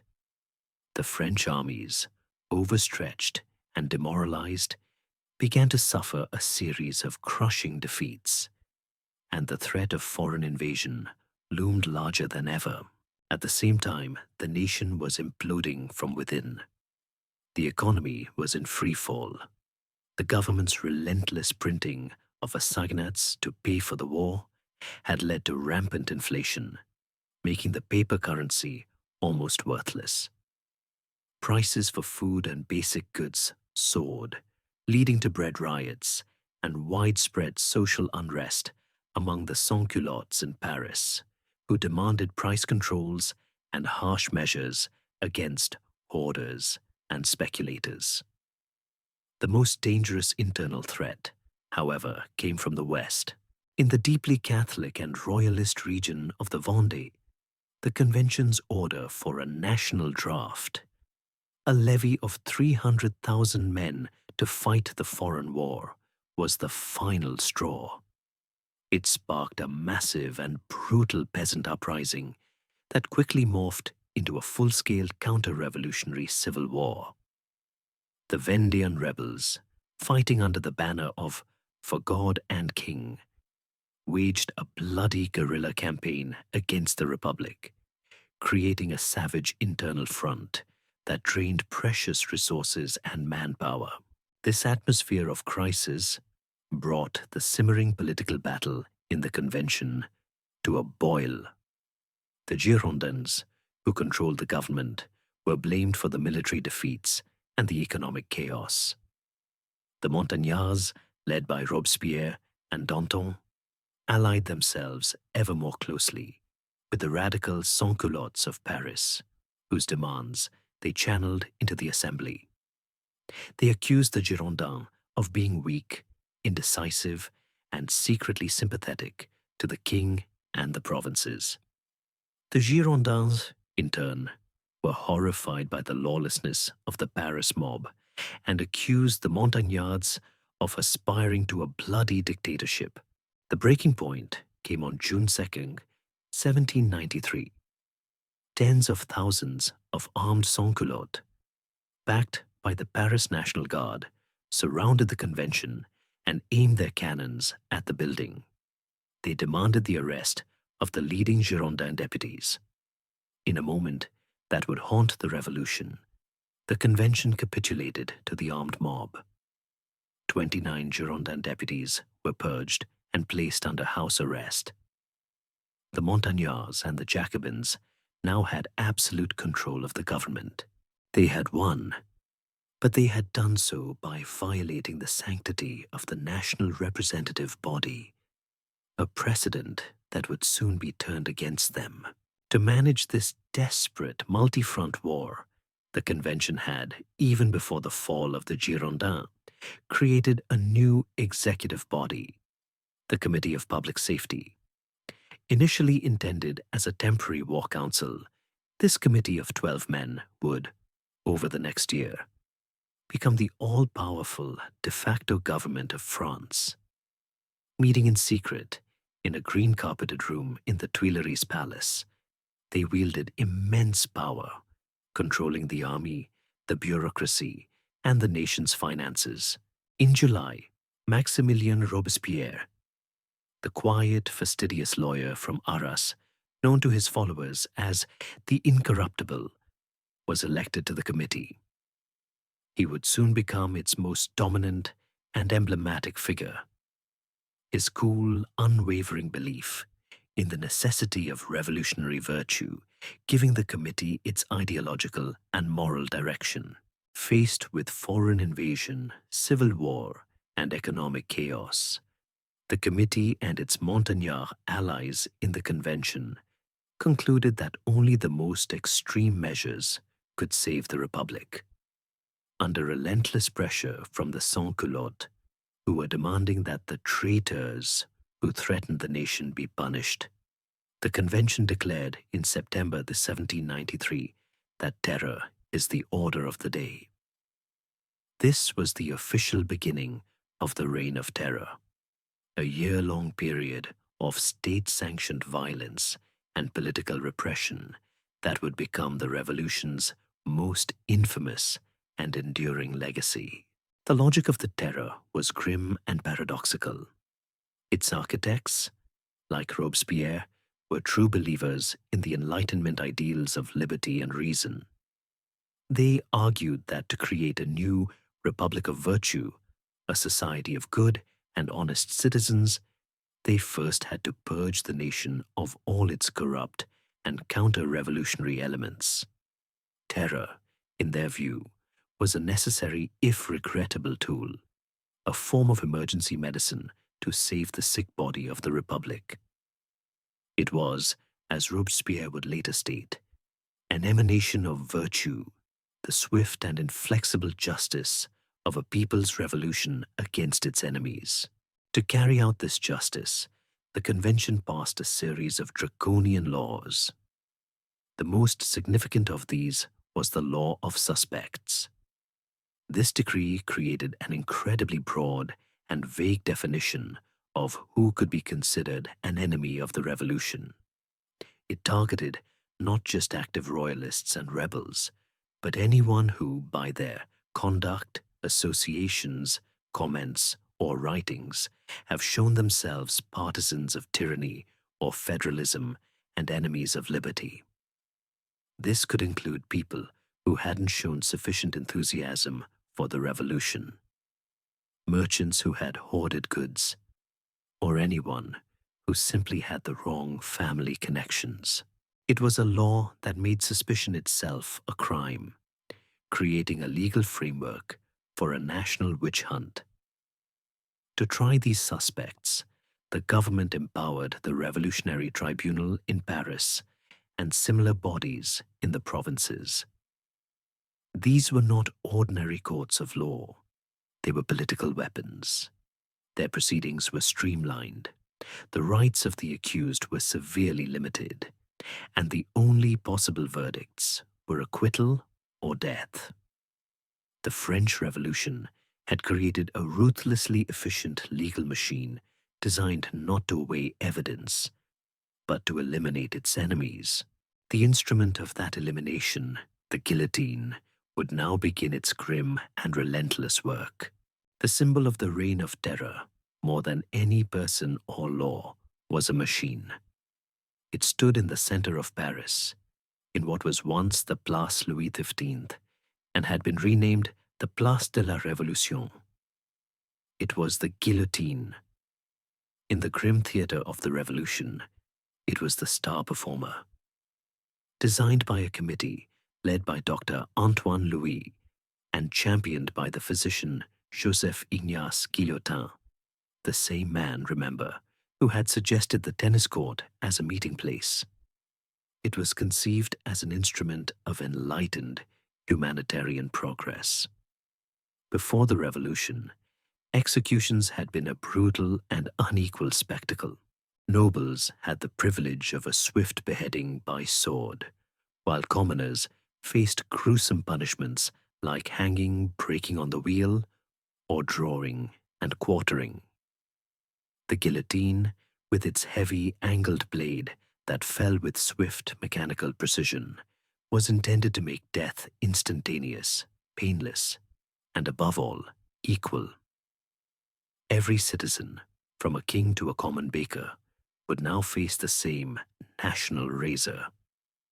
But what began as a symbol of rational egalitarian justice quickly became a symbol of unrelenting industrialized death. Its rhythmic, daily work, a terrifying barometer of the revolution's descent into madness. To be caught in the terror's net was a terrifyingly swift and arbitrary process. It often began with a simple denunciation. A suspicious neighbor, a business rival, a jilted lover. Anyone could write a secret note to the local Revolutionary Surveillance Committee, the Comité de Surveillance, which existed in every neighborhood. These committees, staffed by zealous local patriots, would then decide if the accusation had merit. If it did, The accused would be arrested in the dead of night, their papers seized, their family left in a state of terrified uncertainty. They would be taken to one of the city's overflowing and squalid prisons, places like the Conciergerie, which became known as the antechamber to the guillotine. From there, they would be brought before the Revolutionary Tribunal. The trial was a theatrical mockery of justice. The public prosecutor, the fearsome Antoine Quentin Fouquier Tinville, presented the state's case. The accused were given little time to prepare a defense, and witnesses were rarely called. The judges, all staunch Jacobins, saw their role not as impartial arbiters, but as patriots purging the nation of its enemies. The questions were leading, the evidence was flimsy, and the verdict was almost always a foregone conclusion. From the tribunal, the condemned were loaded onto open carts called tumbrils for their final journey through the streets of Paris to the scaffold. This daily procession became a grim piece of public spectacle. Crowds would gather to jeer and insult the prisoners, and a group of women, the infamous tricotesses, supposedly sat by the foot of the guillotine, knitting impassively as the heads fell. The terror consumed people from every walk of life. Its first and most famous victim was the former queen, Marie Antoinette. Her trial in October 1793 was a vicious piece of political theatre. She was accused not just of treason, but of a host of lurid and fabricated crimes, including the monstrous and baseless charge of having sexually abused her own son. She endured the trial with a quiet, regal dignity that even her enemies acknowledged. When she was paraded to the scaffold in an open cart, a sketch by the painter Jacques-Louis David captured her gaunt, aged face and her hands bound behind her back, a stark image of a fallen monarch. Her execution was followed by that of the 21 purged Girondin leaders. They faced their end with defiant courage, reportedly singing the revolutionary anthem, the Marseillaise. As they went to the scaffold one by one, their voices growing fewer and fewer until the last man was silenced. The revolution, in its paranoia, began to devour its own. Olympe de Gouges, the feminist author of the Declaration of the Rights of Woman, was guillotined for her political moderation. Madame Roland, the brilliant woman who had hosted one of the most influential intellectual salons of the Girondin faction, was also executed. As she mounted the scaffold, she uttered the famous last words that perfectly captured the tragic irony of the terror. O liberty, what crimes are committed in thy name? This violence was not confined to Paris. In fact, the most extreme and brutal episodes of the terror took place in the provinces, where the government sought to crush counter-revolutionary uprisings with merciless force. The city of Lyon, which had rebelled against the Jacobin government, was made a horrifying example. The convention decreed that Lyon is no more. Its name was to be erased from the map, and its buildings were to be demolished. The guillotine was deemed too slow to deal with the sheer number of condemned prisoners. Instead, hundreds of rebels were marched into open fields, tied together in groups, and mown down by cannon fire in what became known as the mitraillades. In the city of Nantes, the local representative of the convention, Jean-Baptiste Carrier, seeking to crush the remnants of the Vendéen rebellion, devised an even more gruesome method of mass execution. Thousands of prisoners, including priests, nuns, and suspected royalist sympathizers, were loaded onto barges, taken to the middle of the Loire River, and deliberately sunk. These mass drownings, the infamous noyades, became a symbol of the terror at its most depraved. In total, the Reign of Terror claimed an enormous human toll. The official legal executions by the revolutionary tribunals numbered around 17,000 people across all of France. But this figure does not include the tens of thousands who died in the massacres in the provinces, or the hundreds of thousands who perished in the brutal civil war in the Vendée. The Terror was a period of profound national trauma, a time when the noble ideals of 1789 were drowned in a sea of blood and suspicion. It saved the Republic from its immediate military threats, but it did so at a terrible cost, leaving a legacy of bitterness and a stain on the memory of the revolution that would never be fully erased. By the spring of 1794, the Reign of Terror had achieved its primary objectives. The French armies, revitalized by a national draft and a war economy, had turned the tide against the foreign coalition. The Vendéan rebellion had been brutally crushed, and the other Federalist revolts had been suppressed. The Republic, it seemed, was saved. Yet the guillotine in Paris was working faster than ever. The emergency had passed, but the Terror, having developed a logic and momentum of its own, only intensified. The Jacobin government, which had been a monolithic force in its fight against the Girondins, now began to fracture under the immense pressure, splintering into warring factions, each with a different vision of the revolution's future. The revolution was about to turn inward and consume its own leaders in a final bloody act of self-destruction. On the far left were the radical atheists known as the Hébétists, named after their leader, the foul-mouthed and popular journalist Jacques Hébert, publisher of the extremist newspaper Le Père Duchesne. The Hébétists had a strong following among the Parisian sans-culottes and were the driving force behind the dechristianization campaign, which involved closing churches, forcing priests to marry, and promoting the atheistic cult of reason. They demanded ever more radical economic measures, a war to the death against all merchants and the rich, and a further intensification of the terror. On the other side, a new faction of indulgents, or moderates, began to form around Georges Danton. Danton, the charismatic, larger-than-life orator who had rallied the nation against the Prussian invasion, had grown weary of the relentless bloodshed. He and his allies, like the journalist Camille Desmoulins, began to argue that the terror had served its purpose and that it was time to establish a committee of clemency. They believed that the revolution needed to be guided back towards normalcy, to heal its wounds and end the paranoia that was tearing the country apart.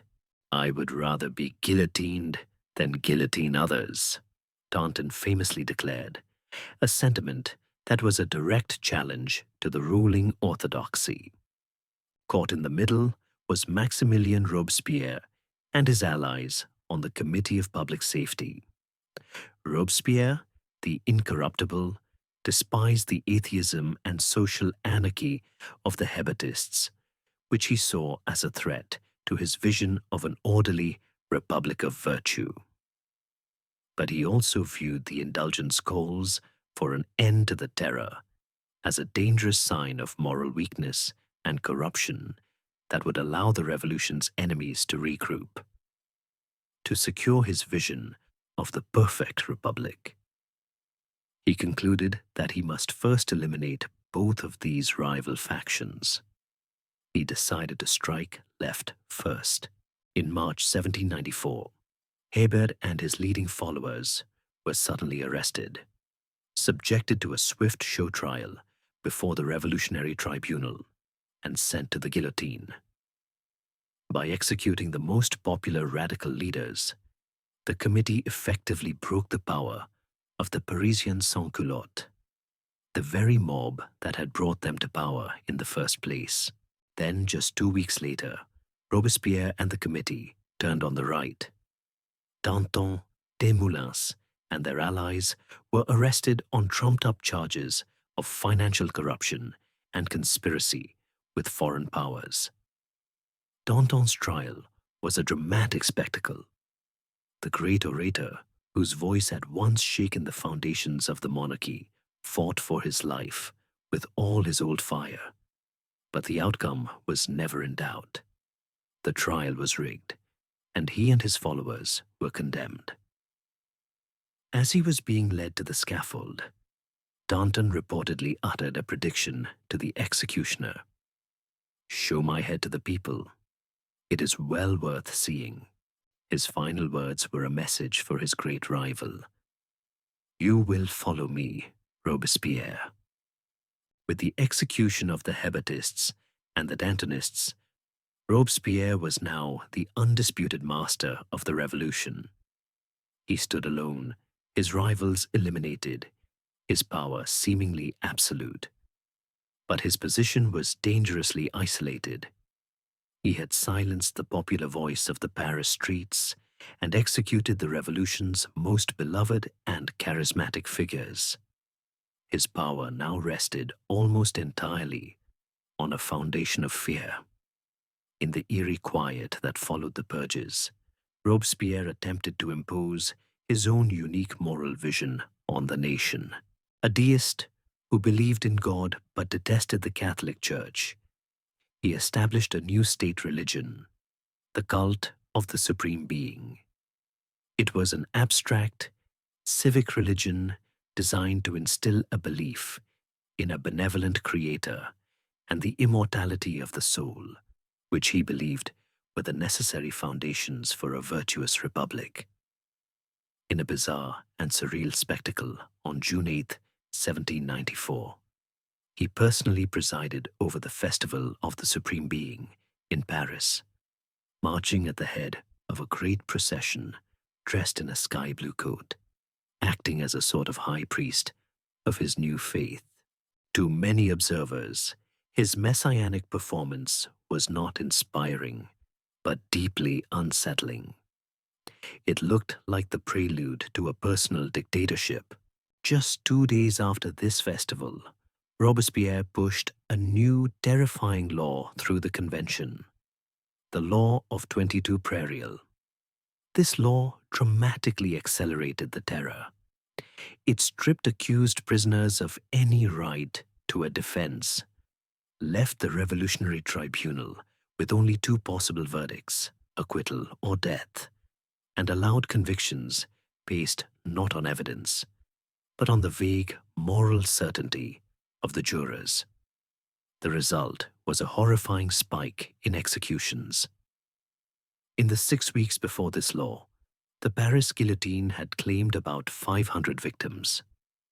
In the 6 weeks after, it claimed over 1,300. This final, frantic period of bloodshed became known as the Great Terror. But the terror was now consuming itself.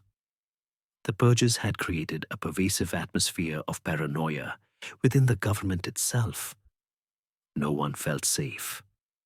The members of the National Convention, who had watched Hébert and Danton be led to their deaths, now began to fear that they would be next.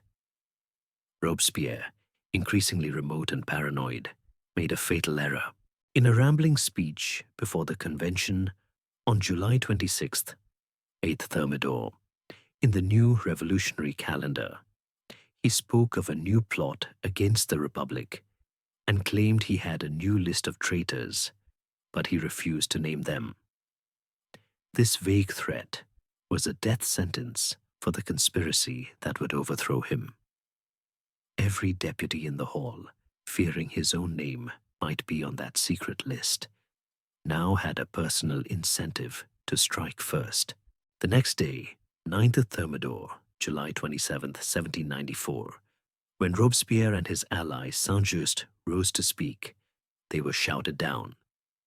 A prearranged chorus of deputies began yelling, "Down with the tyrant!"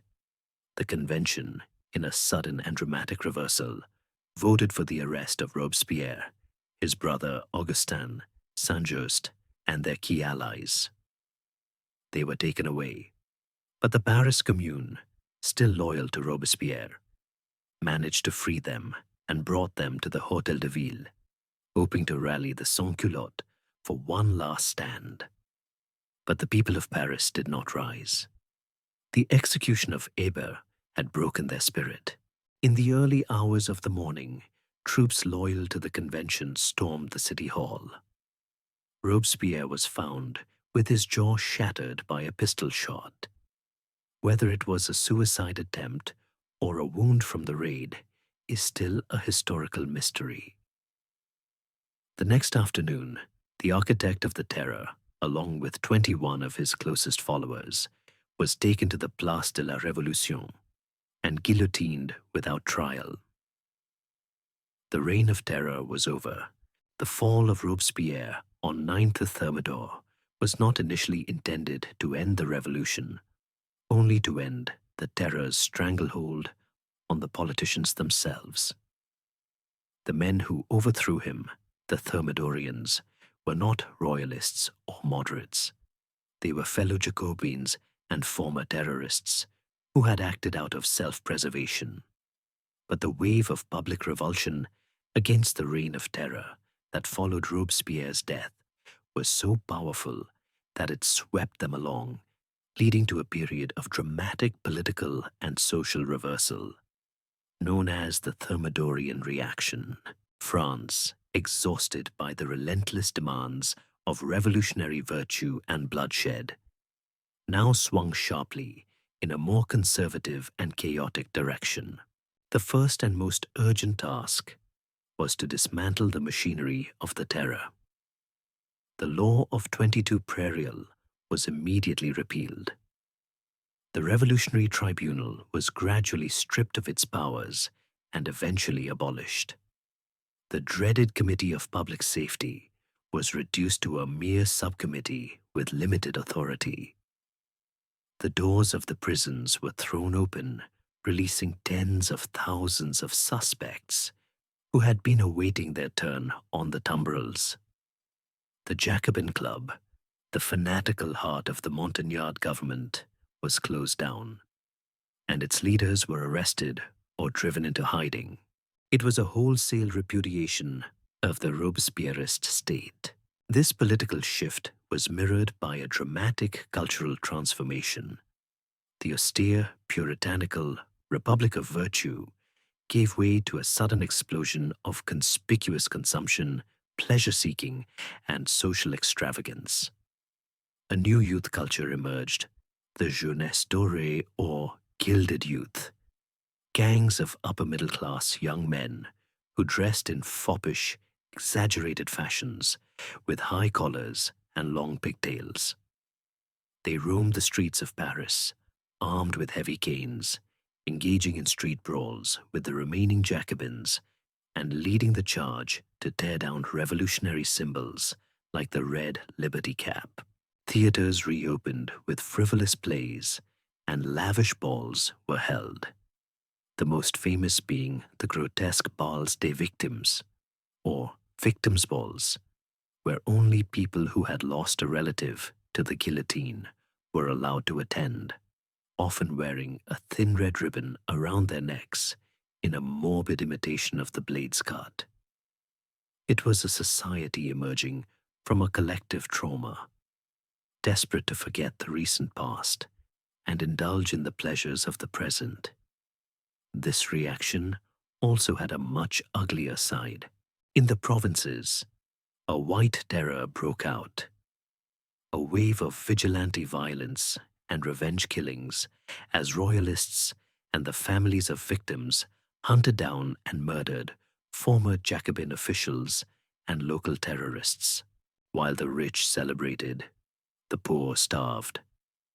The Thermidorian government, dominated by the propertied bourgeoisie, swiftly dismantled the economic controls of the Jacobin era. They abolished the maximum, the system of price controls on bread and other essential goods. The result was catastrophic for the urban working class.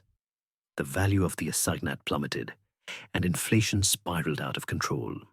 A devastatingly harsh winter in 1794 to 95 led to famine conditions even worse than those of 1789.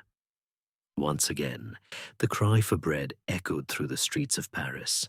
In the spring of 1795, the sans-culottes staged one last desperate uprising. In the prairial uprising, they stormed the hall of the National Convention, demanding bread and the Constitution of 1793, the radical Jacobin constitution that had been drafted but never implemented. They even managed to murder one of the deputies, parading his head on a pike through the chamber. But this time, there were no sympathetic Jacobins in power to support them. The convention called in the army, which, for the first time, used overwhelming force to crush the popular uprising. The working-class districts were surrounded and disarmed. The prairial uprising was the final, definitive political defeat of the sans-culottes. The popular street politics that had driven the revolution forward since the fall of the Bastille was over. The power of the mob had been broken, having secured their power against both the Jacobin left and the Parisian crowd.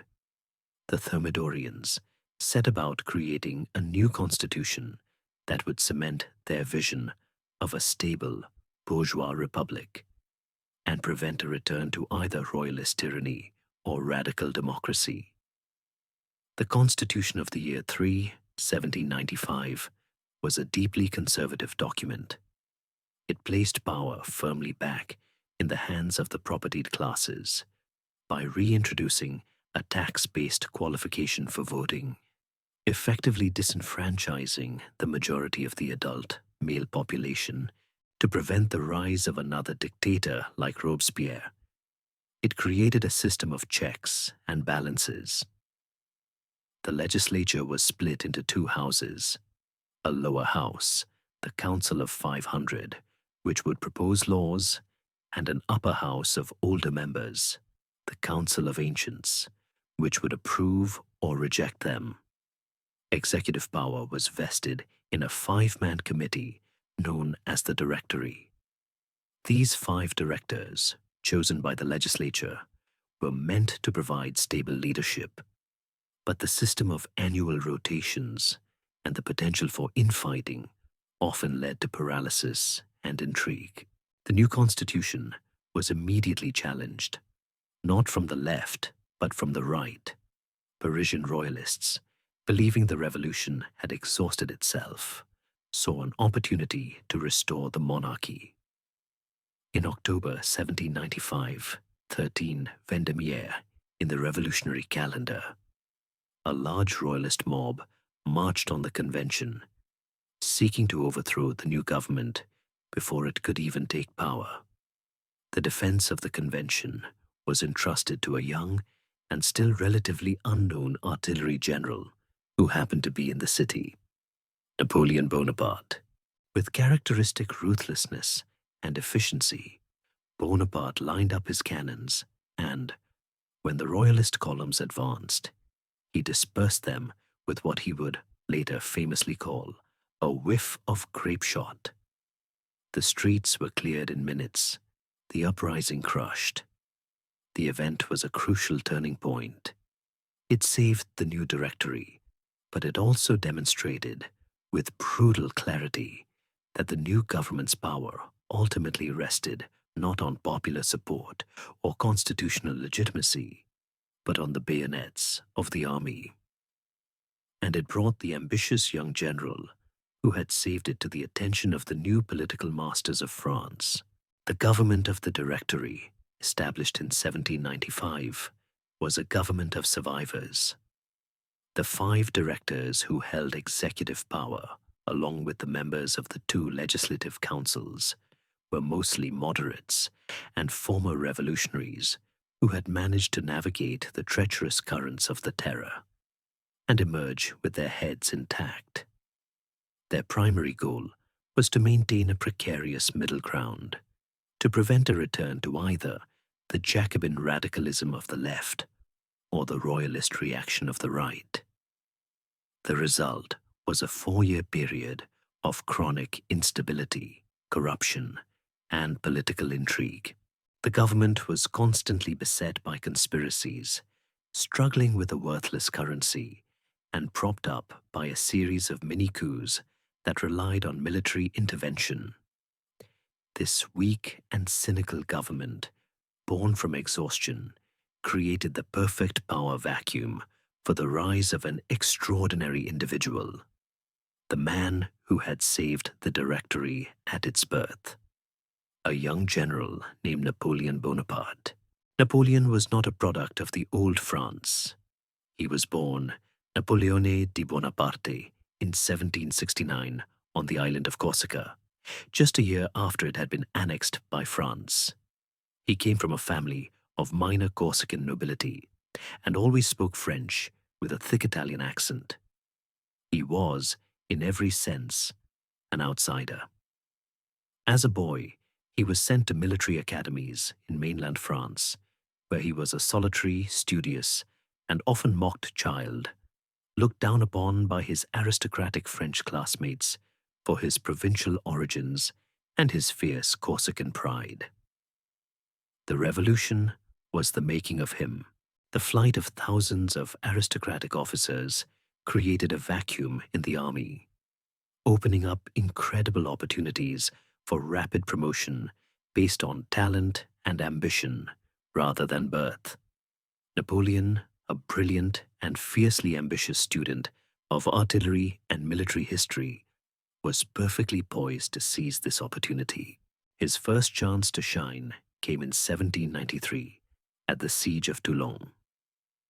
The crucial southern port city had rebelled against the Jacobin government and had welcomed the British fleet into its harbor. A young Captain Bonaparte, given command of the Revolutionary Army's artillery, devised a brilliant and audacious plan. He realized that by seizing the high ground overlooking the harbor, he could rain down cannon fire on the British ships, forcing them to evacuate. His plan worked to perfection. Toulon was recaptured, and the young captain, who had been wounded in the thigh during the assault, was hailed as a hero. His performance caught the eye of Augustin Robespierre, Maximilian's younger brother, and he was promoted to the rank of brigadier general at the age of just 24. After a brief period of uncertainty following Robespierre's fall, his decisive crushing of the Royalist uprising in Paris in 1795, the famous whiff of grape shot, made him a household name and the favored general of the new Directory. The directors, however, were nervous. Napoleon was popular, charismatic, and alarmingly ambitious. They wanted to get him out of Paris.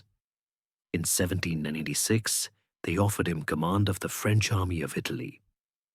It was considered a secondary front, a ragged and poorly supplied force that was meant to create a minor diversion while the main French armies attacked Austria through Germany. For Napoleon, it was the opportunity of a lifetime. He arrived to find an army that was demoralized, underfed, and unpaid. But in his first address to his troops, he electrified them with a promise of glory and riches. "Soldiers," he declared, "you are naked, ill-fed. I will lead you into the most fertile plains in the world. Rich provinces, great cities will be in your power. There you will find honor, glory, and wealth." What followed was one of the most stunning and brilliant military campaigns in history. Napoleon's strategic genius was unlike anything the old armies of Europe had ever seen.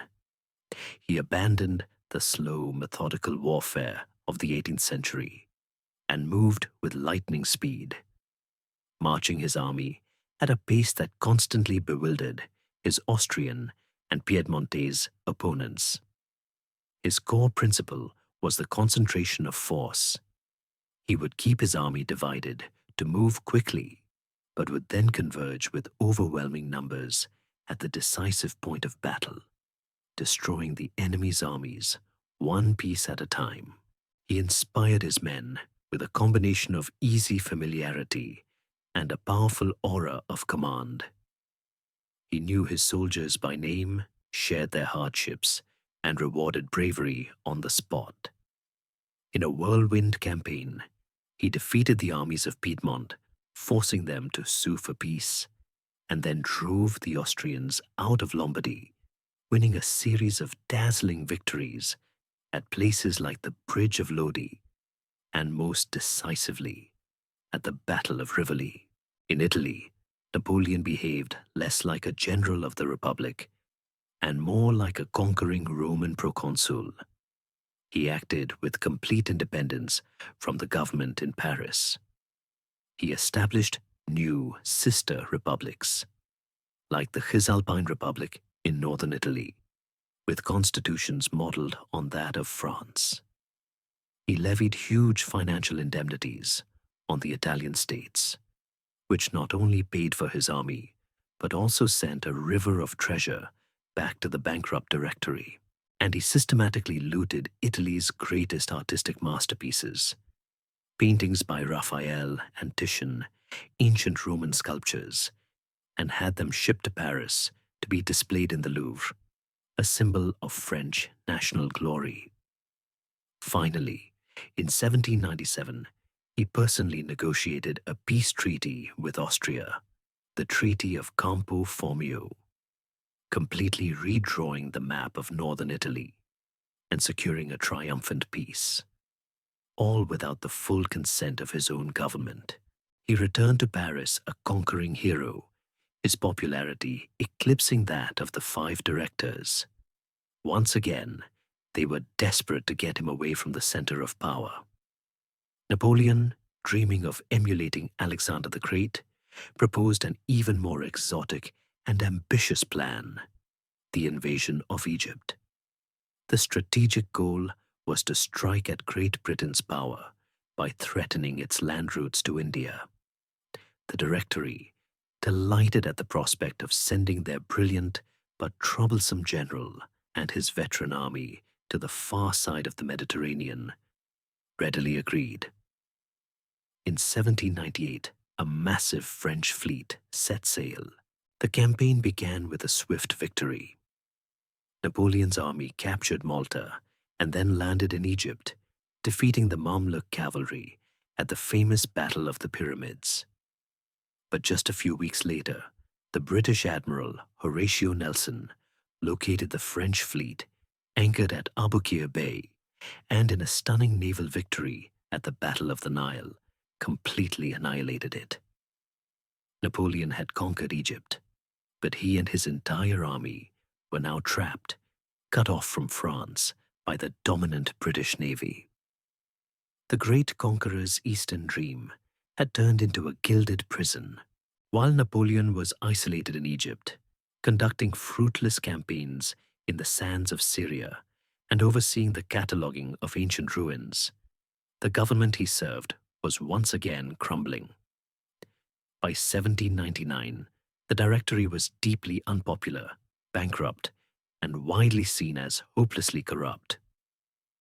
A new second coalition of European powers, led by Austria and Russia, had formed against France, and its armies were inflicting a series of major defeats on the French forces in Italy and Germany. The sister republics that Napoleon had established were collapsing, and France itself was once again facing the threat of invasion. At home, political instability was endemic. The annual elections were a constant source of turmoil, and the government was lurching between crackdowns on royalist plots on the right and Jacobin revivals on the left. The nation was weary of a decade of revolution, war, and political chaos. There was a deep and growing desire for stability, for a leader who could restore order and secure the gains of the revolution. Within the government itself, a powerful group of conspirators had come to the same conclusion.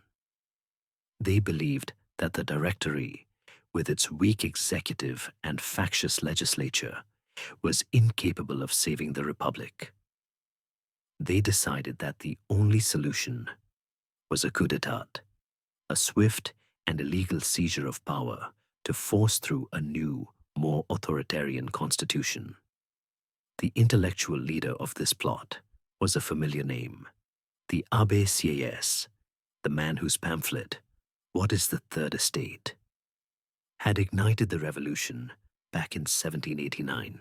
Now, a decade later, Sieyès was one of the 5 directors, and his faith in popular democracy had been completely shattered. He had drafted a new constitution that would concentrate power in the hands of a strong executive, but he knew the legislative councils would never vote themselves out of existence. He needed a sword, a popular and loyal general who could provide the military muscle to intimidate the politicians and secure the coup. Just as the plot was taking shape, news arrived in France that seemed like a miracle. Napoleon Bonaparte had landed. Having learned of the crisis at home, Napoleon had made a risky and decisive move. He had abandoned his army in Egypt, leaving it under the command of a subordinate, and had secretly boarded a small, fast ship. In a journey that was part luck and part daring, he had managed to evade the patrolling British fleet and land on the southern coast of France in October 1799. The failure of his Egyptian campaign and the fact that he had technically deserted his post were conveniently ignored. To the French people, his return was seen as an act of providence. He was hailed not as a deserter, but as the nation's savior, the one man who could defeat France's enemies and restore its glory. His journey from the coast to Paris was a triumphant procession. When Napoleon arrived in the capital, he was immediately approached by the conspirators. He was their perfect sword. A secret alliance was formed between the ambitious general and the scheming politician. Together, they planned the overthrow of the very government Napoleon was sworn to defend. The date was set for 18 Brumaire in the year 8th of the revolutionary calendar, or November 9th, 1799. The coup began smoothly. In the early morning, the Council of Ancients, the upper house of the legislature where the conspirators had the most influence, was convened. They were told of a fabricated Jacobin plot to overthrow the Republic. In the ensuing panic, the council voted on 2 emergency measures. First, to relocate both legislative councils for their safety to the Palace of Saint-Cloud, just outside the military cordon of Paris, and second, to appoint General Bonaparte as commander of all troops in the capital to protect them from this supposed plot. The first phase had worked perfectly. 2 of the 5 directors, Sieyès and his ally, resigned. The other 3 were placed under house arrest. The executive was paralyzed, and Napoleon now controlled the army. The next day, 19 Brumaire, the plan began to fall apart. The deputies of the 2 councils gathered at Saint-Cloud, but the delay had given them time to think. They grew suspicious of the vague Jacobin plot and began to sense that they were the real targets. The Council of 500, the lower house filled with fiery and unpredictable Jacobins, was in an uproar. Napoleon, who was a master of the battlefield but a novice at parliamentary politics, decided he needed to address them personally. It was a disastrous miscalculation. When he entered the chamber of the Council of Ancients, his nervous, rambling speech was met with skepticism. He then went to the far more hostile Council of 500. As soon as he entered, the deputies erupted in furious shouts of, "Down with the dictator!" Outlaw him. They surrounded him, grabbing him by the collar, shoving him, and accusing him of being a new Caesar. The great general, who had faced down Austrian cannons without flinching, was completely overwhelmed by this verbal and physical assault. He grew pale, nearly fainted, and had to be dragged out of the chamber by his grenadiers. The coup was on the verge of collapse. Napoleon was shaken, and the deputies were about to vote to declare him an outlaw, which would have meant his arrest and execution. The day was saved by his younger brother, Lucien Bonaparte, who, in a stroke of incredible luck for the plotters, happened to be the serving president of the Council of 500.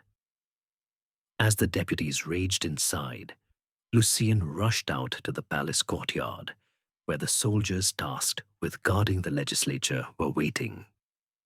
He mounted a horse, drew his sword, and delivered the performance of his life. He told the soldiers that the vast majority of the council was being terrorized by a small group of deputies who were in the pay of the English and who had tried to assassinate their general with daggers, pointing his sword dramatically at his brother's chest. He swore that he would be the first to kill Napoleon if he ever betrayed the principles of the revolution. This theatrical lie was all the justification the wavering soldiers needed. Led by a cavalry commander named Joachim Murat, the grenadiers fixed their bayonets, marched to the beat of a drum, and stormed the legislative chamber. As the soldiers poured in, the deputies, the elected representatives of the French nation, scattered in panic, climbing out of windows and disappearing into the woods. The French Revolution's 10-year experiment with parliamentary democracy was over, dispersed by the force of bayonets. That evening, a rump of the remaining deputies was rounded up to formally abolish the Directory and appoint 3 provisional consuls to run the state: CAS, another director, and of course, Napoleon Bonaparte. Everyone knew who was really in charge. The revolution that had begun with a cry for liberty had ended with the silent tread of marching soldiers. The coup of 18 Brumaire had succeeded, but the new government was a clumsy 3-headed creature. The provisional consuls, Napoleon, CAS, and another man named Roger Ducos, were tasked with writing yet another constitution, the 4th in a decade. CAS, the veteran political theorist, believed his moment had finally come. He presented a complex, elaborate design for a government of checks and balances, a system designed to prevent the emergence of any single powerful dictator. It featured a grand elector, a purely ceremonial head of state, and a series of councils to diffuse power. Napoleon, however, had no intention of being a ceremonial figurehead or sharing power with anyone. With a combination of sharp political maneuvering and sheer force of will, he took CAS's intricate blueprint, thanked him for his work, and completely rewrote it to serve his own ambitions.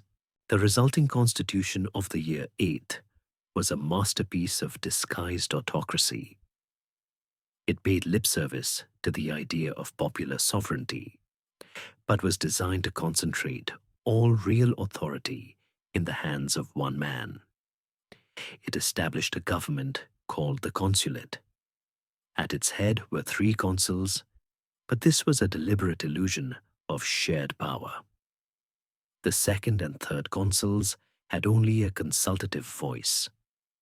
All executive power, the ability to appoint ministers, to control the army, to propose laws, was vested in the 1st consul, and the constitution, of course, named Napoleon Bonaparte to that position for a term of 10 years. The legislature was a shadow of its former self, broken up into 3 different bodies, with confusing and overlapping roles, all designed to be weak and subservient to the will of the first consul. The people's right to vote was preserved in theory, but it was rendered meaningless by a system of indirect election so convoluted that it had no real impact on the makeup of the government. Napoleon was a brilliant propagandist, and he understood that his rule needed the appearance of popular consent. He submitted his new constitution to a plebiscite, a direct up or down vote by the people. The results, announced in February 1800, were a staggering success. Over 3 million Frenchmen had voted in favor, with only about 1,500 against. While it's almost certain that his brother Lucien, now the Minister of the Interior, had adjusted the results to make them look more impressive, the vote, nevertheless, reflected a genuine national sentiment. The French people were exhausted by 10 years of revolutionary turmoil. They craved order, stability, and a leader who could guarantee the core gains of the revolution: equality before the law, the abolition of feudalism, and the security of property, while putting an end to the chaos, the factionalism, and the bloodshed. They were more than willing to trade the messy business of political liberty for the promise of a strong, effective government. Napoleon was offering to be the man who would end the revolution, and the nation gratefully accepted. His first priority as first consul was to end the war that was once again threatening France's borders. The Second Coalition was still active, and the Austrians had reconquered much of Italy. In a move that captured the imagination of Europe, Napoleon decided to repeat his earlier triumphs. In the spring of 1800, he led his army on a daring and arduous march through the treacherous Great St. Bernard Pass in the Alps, emulating the ancient Carthaginian general Hannibal. He descended into Italy, catching the Austrian army completely by surprise. The decisive engagement came on June 14, 1800, at the Battle of Marengo. It was a close-run thing. By the middle of the afternoon, the French army was on the verge of defeat, but a timely arrival of reinforcements and a perfectly executed cavalry charge turned the tide of battle into a stunning French victory. Marengo solidified Napoleon's military reputation and his political power at home. Austria was forced to the negotiating table, signing the Treaty of Luneville in 1801, which reaffirmed French control over Italy and the west bank of the Rhine. A year later, in 1802, he achieved an even greater prize, signing the Peace of Amiens with Great Britain. For the first time in a decade, the guns fell silent. Europe was at peace. While his armies were securing peace abroad, Napoleon was working with tireless energy to secure peace at home, healing the deep wounds that had torn French society apart. He offered a general amnesty to the aristocratic émigrés, allowing tens of thousands of them to return to France, provided they swore an oath of loyalty to the new regime. This act helped to end the internal war against the nobility and brought much-needed talent and experience back into the country.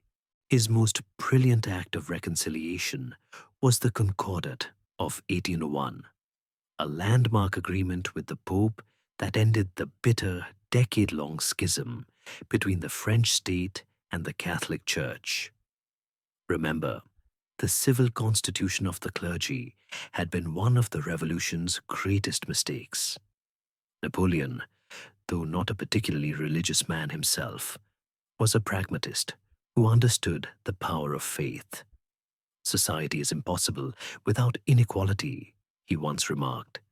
Inequality is impossible without a morality, and morality is impossible without religion. He saw the church not as an enemy, but as a useful pillar of social order, a social glue. The Concordat was a masterful compromise. The Pope agreed to recognize the French Republic and, crucially, accepted the permanent loss of the church lands that had been sold off during the Revolution. In return, the French government recognized Catholicism not as the state religion, but as the religion of the great majority of Frenchmen. It also agreed to pay the salaries of the clergy, who would be nominated by the state but consecrated by the Pope. The Concordat pacified the rebellious Catholic regions, ended the counter-revolution, and brought millions of devout French citizens back into the national fold.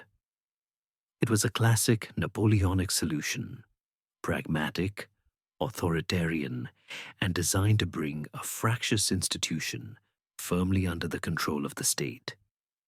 Through military victory and shrewd political reconciliation, the first consul was rapidly transforming himself from a mere general into the undisputed master of France. Having secured France's borders and pacified its internal religious conflicts, Napoleon turned his boundless energy to a project that was, in many ways, more ambitious than any military campaign: the creation of a single, unified legal code for all of France. It would become his most enduring and far-reaching legacy, a monumental achievement that would outlast all of his battlefield victories. Before the Revolution, the legal landscape of France had been a bewildering and chaotic jungle. A popular saying claimed that a traveler in France changed laws as often as he changed horses. The north of the country operated under a system of customary law, a patchwork of hundreds of different local customs derived from old Germanic traditions. The South, by contrast, operated under a system based on ancient Roman law. On top of this fundamental division were layers of feudal law, church canon law, and special royal ordinances, all of which often contradicted one another. The Revolution had, in theory, swept this all away with the promise of one law for all. But a decade of turmoil had prevented the creation of a new, comprehensive system. Napoleon saw this legal chaos as an obstacle to national unity and efficient governance. He wanted a single set of clear, rational, and accessible laws that would apply to every citizen, from the English Channel to the Mediterranean. It was a classic Enlightenment project, and he pursued it with his characteristic speed and determination. In 1800, he appointed a commission of 4 eminent jurists to draft the new civil code. But unlike most rulers, he did not simply delegate the task. He became an active and obsessive participant in the process. Of the more than 100 sessions held by the Council of State to debate the draft, Napoleon personally presided over more than half of them. He would arrive at the meetings, often late at night after a full day of other government business, and throw himself into the complex legal debates with astonishing energy and intellect. He was not a lawyer, but his mind was sharp, pragmatic, and impatient with abstract legal theory. He constantly cut through the jurist's technical jargon, demanding clarity and common sense. "Explain it to me as if I were a simple family man," he would insist. He brought his soldier's mind to the task, seeking to create a code that was like a well-drilled army, orderly, efficient, and unambiguous. The finished work, promulgated in 1804 as the Civil Code of the French, and later renamed the Napoleonic Code, was a brilliant synthesis of the old and the new. It was, first and foremost, a revolutionary document that cemented into permanent law the great principles of 1789. Its foundational tenet was equality before the law. All the old privileges of the nobility and clergy were gone forever.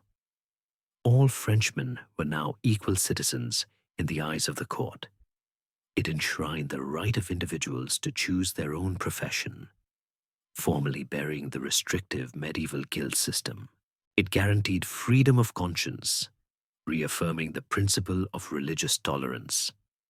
But its most important revolutionary legacy was its ferocious protection of private property.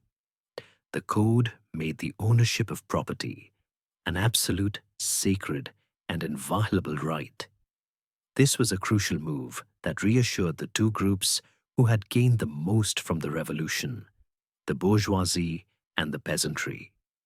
It guaranteed that their ownership of the lands and properties they had purchased from the nationalized holdings of the church and the émigré nobility would be protected by the full force of the state forever. It was, in this sense, the legal bedrock of the new bourgeois France. However, the code was also a deeply conservative and patriarchal document that reflected Napoleon's own authoritarian views on social order. While it enshrined the legal equality of men, it took a dramatic step backward in its treatment of women. The more liberal revolutionary laws on family and divorce were thrown out. The code placed the family under the absolute authority of the husband and father. A wife was legally subordinate to her husband. She could not sign a contract, run a business, or sell property without his permission. The grounds for divorce were severely restricted, especially for women. A husband could sue for divorce for a single act of adultery, while a wife could only do so if her husband brought his mistress to live in their family home. The code explicitly stated, a husband owes protection to his wife, a wife obedience to her husband. Children, too, were placed under the absolute authority of their father until they came of age. In its approach to the family, the Napoleonic Code was not revolutionary at all. It was a return to the patriarchal traditions of ancient Rome, creating a rigid, hierarchical family structure that Napoleon believed was the essential foundation for a stable and orderly state.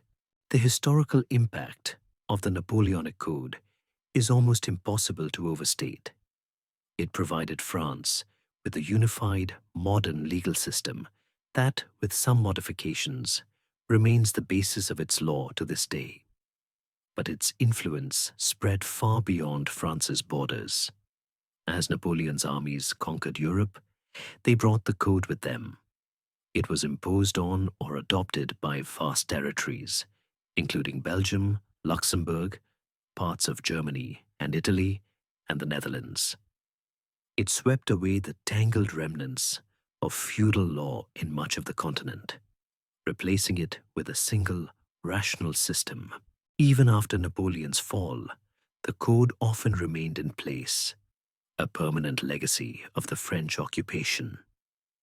Its clarity and logic were so admired that it became the model for the legal systems of more than 20 nations around the world, from Poland in Europe to Egypt in the Middle East, Japan in Asia, and nearly all of Latin America. The French Revolution's most successful and enduring export was not, in the end, the guillotine or the radicalism of the Jacobins, but the quiet, rational, and profoundly influential pages of Napoleon's great legal code. Napoleon's rule as first consul had brought France a period of peace, stability, and remarkable institutional achievement. He had ended the wars, healed the religious divide, and given the nation a unified legal code. His popularity was immense. He was seen by most Frenchmen as the savior of the nation, the man who had consolidated the best parts of the revolution while putting a definitive end to its destructive chaos. But for a man of Napoleon's boundless ambition, being a temporary first consul, even for a 10-year term, was not enough. He sought a power that was not just absolute, but permanent, using a series of royalist assassination plots against him as a pretext. He argued that his life was constantly under threat, and that if he were to be killed, the nation would descend back into chaos. The only way to guarantee stability, his supporters claimed, was to make his rule a lifelong position.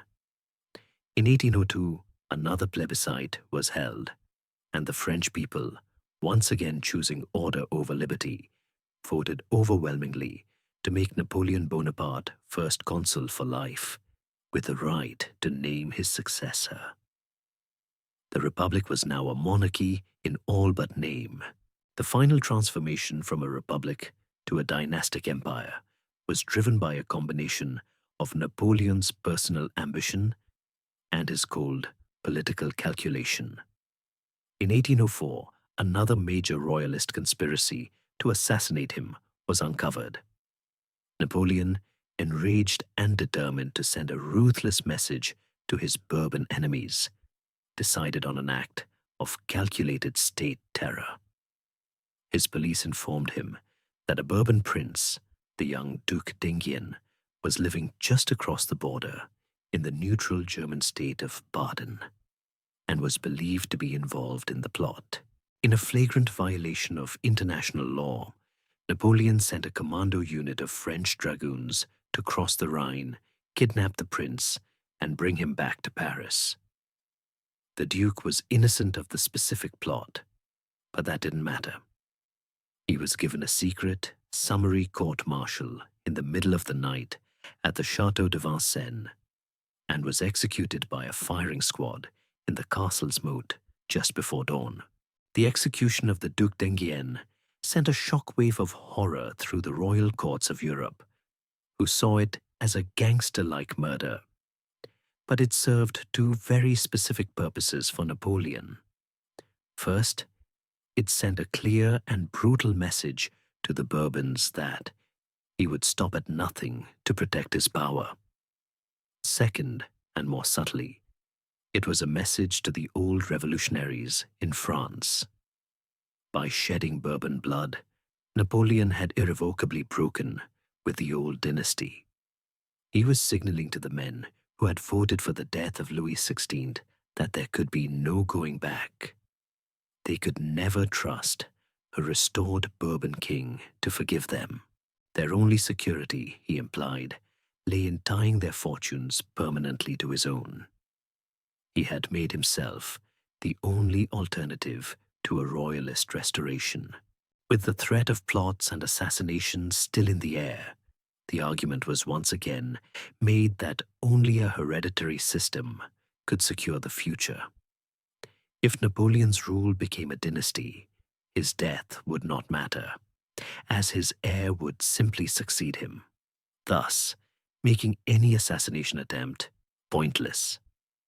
In May 1804, the Senate, a body packed with Napoleon's loyal followers, formally petitioned him to accept a new title. On May 18th, a new constitution was proclaimed, declaring that the government of the Republic was now entrusted to an emperor. The French Republic was dead. The First French Empire was born. The choice of title was deliberate and brilliant. He did not call himself king, a title stained by the memory of feudalism and the weak Louis XVI. He chose emperor, a title that evoked the glory of ancient Rome and the legacy of Charlemagne, suggesting a power that was modern, military, and pan-European. And he was to be Napoleon III, Emperor of the French, a title that, like King of the French before it, maintained the crucial fiction that his power emanated from the people, not from divine right. The grand climax of this transformation came on December 2nd, 1804, in a coronation ceremony of breathtaking magnificence held at the Cathedral of Notre Dame in Paris. Napoleon was determined to create an instant and unforgettable spectacle of dynastic legitimacy. He summoned Pope Pius VII from Rome to preside over the ceremony, seeking the ultimate religious consecration for his new regime. But he was also determined to show that he was not a creature of the church. The cathedral was decorated in a lavish, neoclassical, empire style, and the ceremony itself was a carefully choreographed piece of political theatre. As the moment of coronation arrived, the Pope prepared to lift the crown and place it on the emperor's head. But in a gesture of astonishing and pre-planned audacity, Napoleon took the crown from the Pope's hands, turned his back to the altar, and facing the congregation, placed it on his own head. He then took a second crown and placed it on the head of his wife, Josephine, whom he crowned as empress. The symbolism was unmistakable and profound. By crowning himself, Napoleon was making a clear and powerful statement. His authority did not come from God or from the church, but from his own military and political achievements, and from the will of the French people. The Pope was reduced to a mere spectator, a prop in a drama directed by Napoleon himself. The ceremony was a brilliant fusion of different historical traditions. The presence of the Pope evoked the coronations of the old French kings. The laurel wreath on Napoleon's head evoked the Caesars of Rome, and the whole affair was a celebration of a man who had risen to the pinnacle of power through the revolutionary principle of a career open to talents. To complete his new imperial order, Napoleon created a new court and a new nobility. He established the Legion of Honor as the highest order of the state, rewarding distinguished service, both military and civilian. He appointed his family members as princes and princesses of the empire, and created a new imperial nobility, dukes, counts, and barons, bestowed not on the basis of ancient lineage, but as a reward for loyalty and service to the emperor. It was a strange and contradictory creation, an absolute hereditary monarchy that was, at its core, built upon the revolutionary premise that a man's worth should be determined by his talent and his achievements, not by his birth. The Corsican artillery officer, the child of the revolution, was now the equal of any king in Europe, and the long, tumultuous journey that had begun in the halls of Versailles had ended with an imperial throne. The coronation of Napoleon as Emperor of the French in 1804 is, for most historians, the moment the curtain finally falls on the French Revolution. The chaotic 10-year drama that had begun with an oath in a tennis court and had led the nation through a republic, a reign of terror, and a sputtering directory, now ended with the restoration of a hereditary, absolute monarchy. On the surface, it seemed as though the revolution had come full circle, that the great struggle for liberty had ended in failure, simply replacing a Bourbon king with a Corsican emperor. But to see it that way is to miss the profound and irreversible transformations that had taken place. Napoleon's empire was not the ancien regime. The old world had been shattered beyond repair, and the legacy of the revolution, a complex and often contradictory inheritance of ideas and institutions, had already begun to reshape not just France, but the entire world. The most immediate and undeniable legacy was the complete destruction of the old feudal order in France.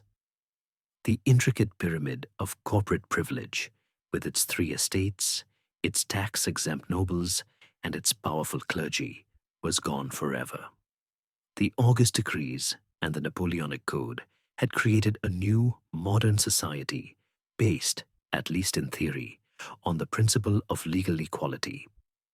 A man's position was no longer determined by his birth, but by his talent and his property.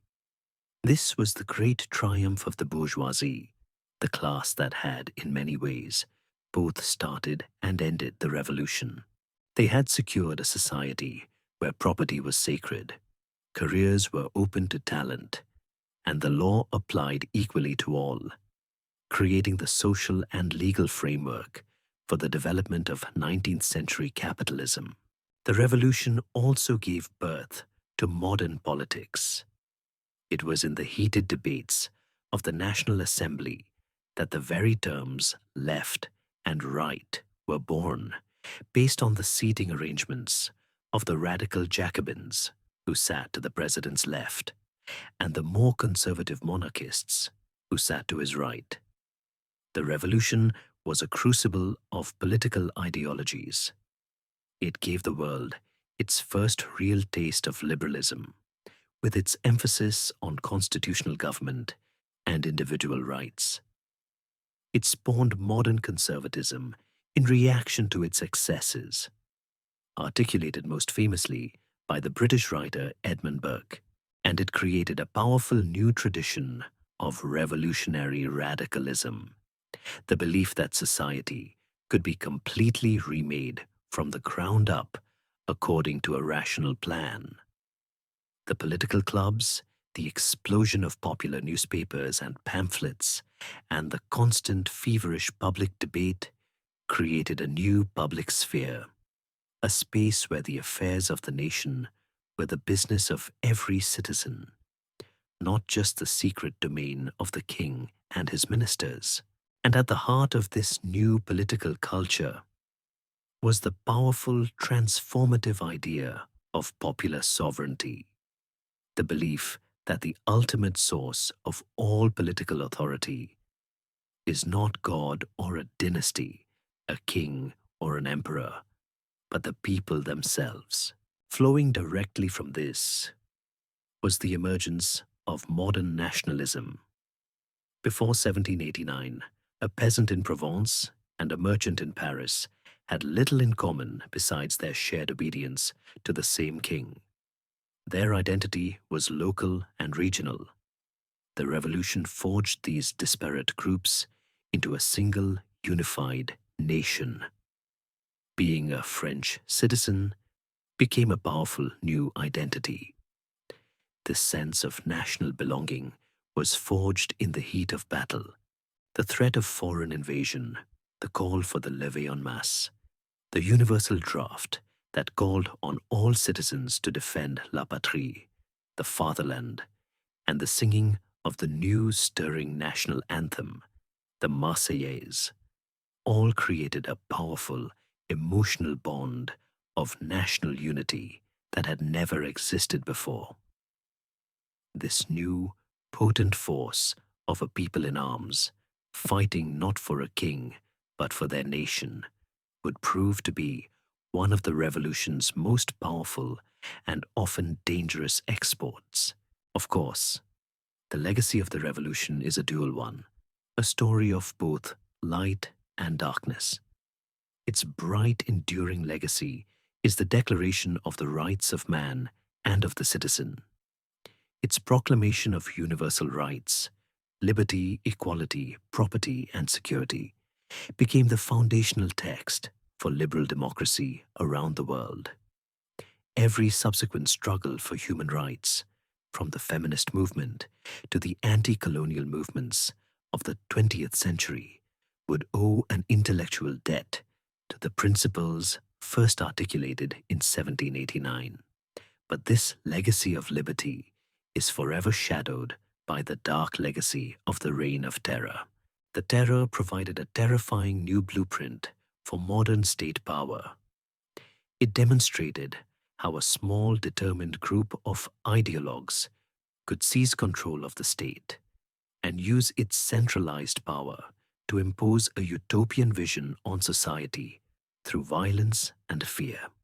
The Committee of Public Safety, with its surveillance committees, its political show trials, and its use of terror as a deliberate instrument of government policy, was a chilling prequel to the totalitarian states of the 20th century. The revolution thus left the world with a profound and troubling question. How does a society defend liberty without descending into anarchy? And how does it achieve order without sacrificing that very liberty?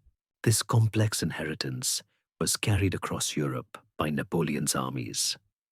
As they conquered, they brought with them the Napoleonic Code, the abolition of feudalism, and the principles of legal equality. They were both liberators and conquerors, sweeping away the old medieval order while imposing French domination. The revolution's ideas inspired liberal and nationalist movements across the continent, from Germany and Italy to Poland and Spain. Further afield, its example ignited the slave revolt in the French colony of Saint-Domingue, which would become the independent nation of Haiti, and it inspired the leaders of the independence movements in Latin America, like Simón Bolívar.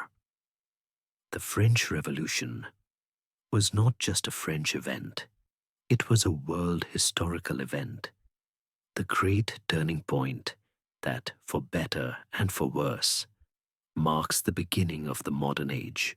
And so, our long journey through the tumultuous, brilliant, and terrifying years of the French Revolution comes to a close.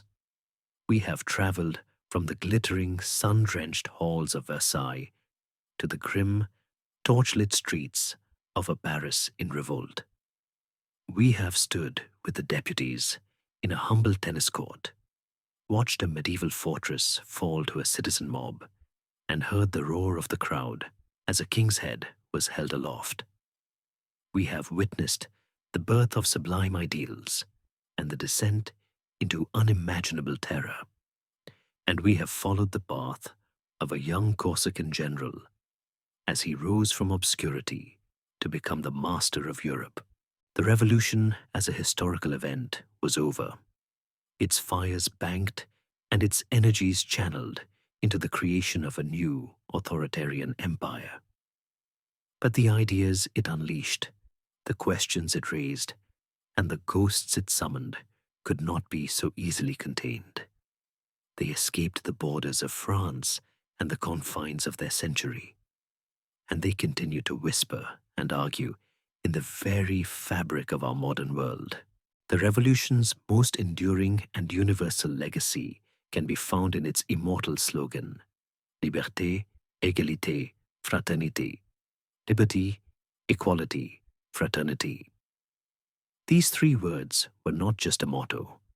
They were a political program, and the often difficult relationship between them has defined the great ideological struggles of the last 200 years. Liberty, the great cry of 1789, has echoed through every subsequent movement for constitutional government, for the rule of law, and for the protection of individual rights. The liberal tradition, with its emphasis on freedom of speech, freedom of religion, and freedom from arbitrary government power, is the direct intellectual heir of the Declaration of the Rights of Man and of the Citizen. Equality, the great cry of the radical Jacobins in 1793, proved to be a more complex and contentious ideal. While the revolution succeeded in establishing permanent legal equality, the Jacobins' more radical push for social and economic equality, their attempts to control prices, redistribute wealth, and create a republic of virtue, was defeated. Yet, that powerful idea never went away. The dream of a society free from vast disparities of wealth and poverty would become the central inspiration for the great socialist and communist movements of the 19th and 20th centuries. The ongoing debate in our own societies about the role of the state in reducing inequality is a direct continuation of the argument that first erupted between the moderate Girondins and the radical Montagnards. And fraternity, the call for all citizens of the nation to see themselves as brothers, became the emotional heart of modern nationalism. It was the powerful force that bound the French people together to defend their homeland, but it also contained a darker potential. The passionate love for one's own nation could all too easily curdle into a suspicion and hatred of others, fueling the aggressive, expansionist nationalisms that would lead Europe into the catastrophic wars of the 20th century. The modern world is still grappling with the tension between these three ideals. How to balance the liberty of the individual with the demand for the equality of the collective, and how to harness the unifying power of fraternity without unleashing the destructive demons of xenophobia. The French Revolution also became a kind of archetypal script for all future revolutions. For revolutionaries and political thinkers who came after, it was the ultimate case study. Karl Marx, in developing his theory of class struggle, drew heavily on the conflict between the bourgeoisie and the sans-culottes. The Russian revolutionaries of 1917, particularly Lenin, were obsessed with the French model. They consciously studied its phases, desperate to avoid the fatal turn of Ninth Thermidor, where the revolution devours its own. They saw their own moderate liberals as Girondins, their Bolsheviks as Jacobins, and they were determined to be more ruthless than Robespierre to avoid his fate. The story of the French Revolution became a pattern, a series of stages: the moderate beginning, the radical turn, the terror, the eventual military consolidation, that political actors in countries from China to Cuba would consciously try to either follow or subvert. And so, even now, the whispers of this great upheaval are all around us. They are there in the very language of our politics, in the concepts of left and right, of human rights and national sovereignty. They are present in the ongoing global struggle to build stable democracies, and in the debates we have every day about the proper relationship between the individual and the state. The story of the French Revolution is a timeless and often cautionary tale. It reminds us that the desire for liberty is one of the most powerful forces in human history, but that the path from an old, unjust world to a new, better one is often fraught with unexpected and terrible dangers. It shows us that even the noblest of ideals can be twisted into instruments of oppression, and that the line between a virtuous republic and a reign of terror can be perilously thin. As we end our story, perhaps it is best to picture that single, iconic image from its very beginning. The deputies in the tennis court, their arms outstretched, swearing a solemn oath to create a better world. Their faces are filled with a mixture of hope, determination, and a profound uncertainty about the future they are about to unleash. They could not know the long and winding path their revolution would take, the glory it would achieve, or the horrors it would commit. They only knew that the world they had inherited was no longer acceptable, and that they had the power and the duty to begin it anew. And now, as their story fades into the quiet of the past, may the lessons of their struggle, their triumphs, and their failures guide you into a peaceful and deeply restful sleep.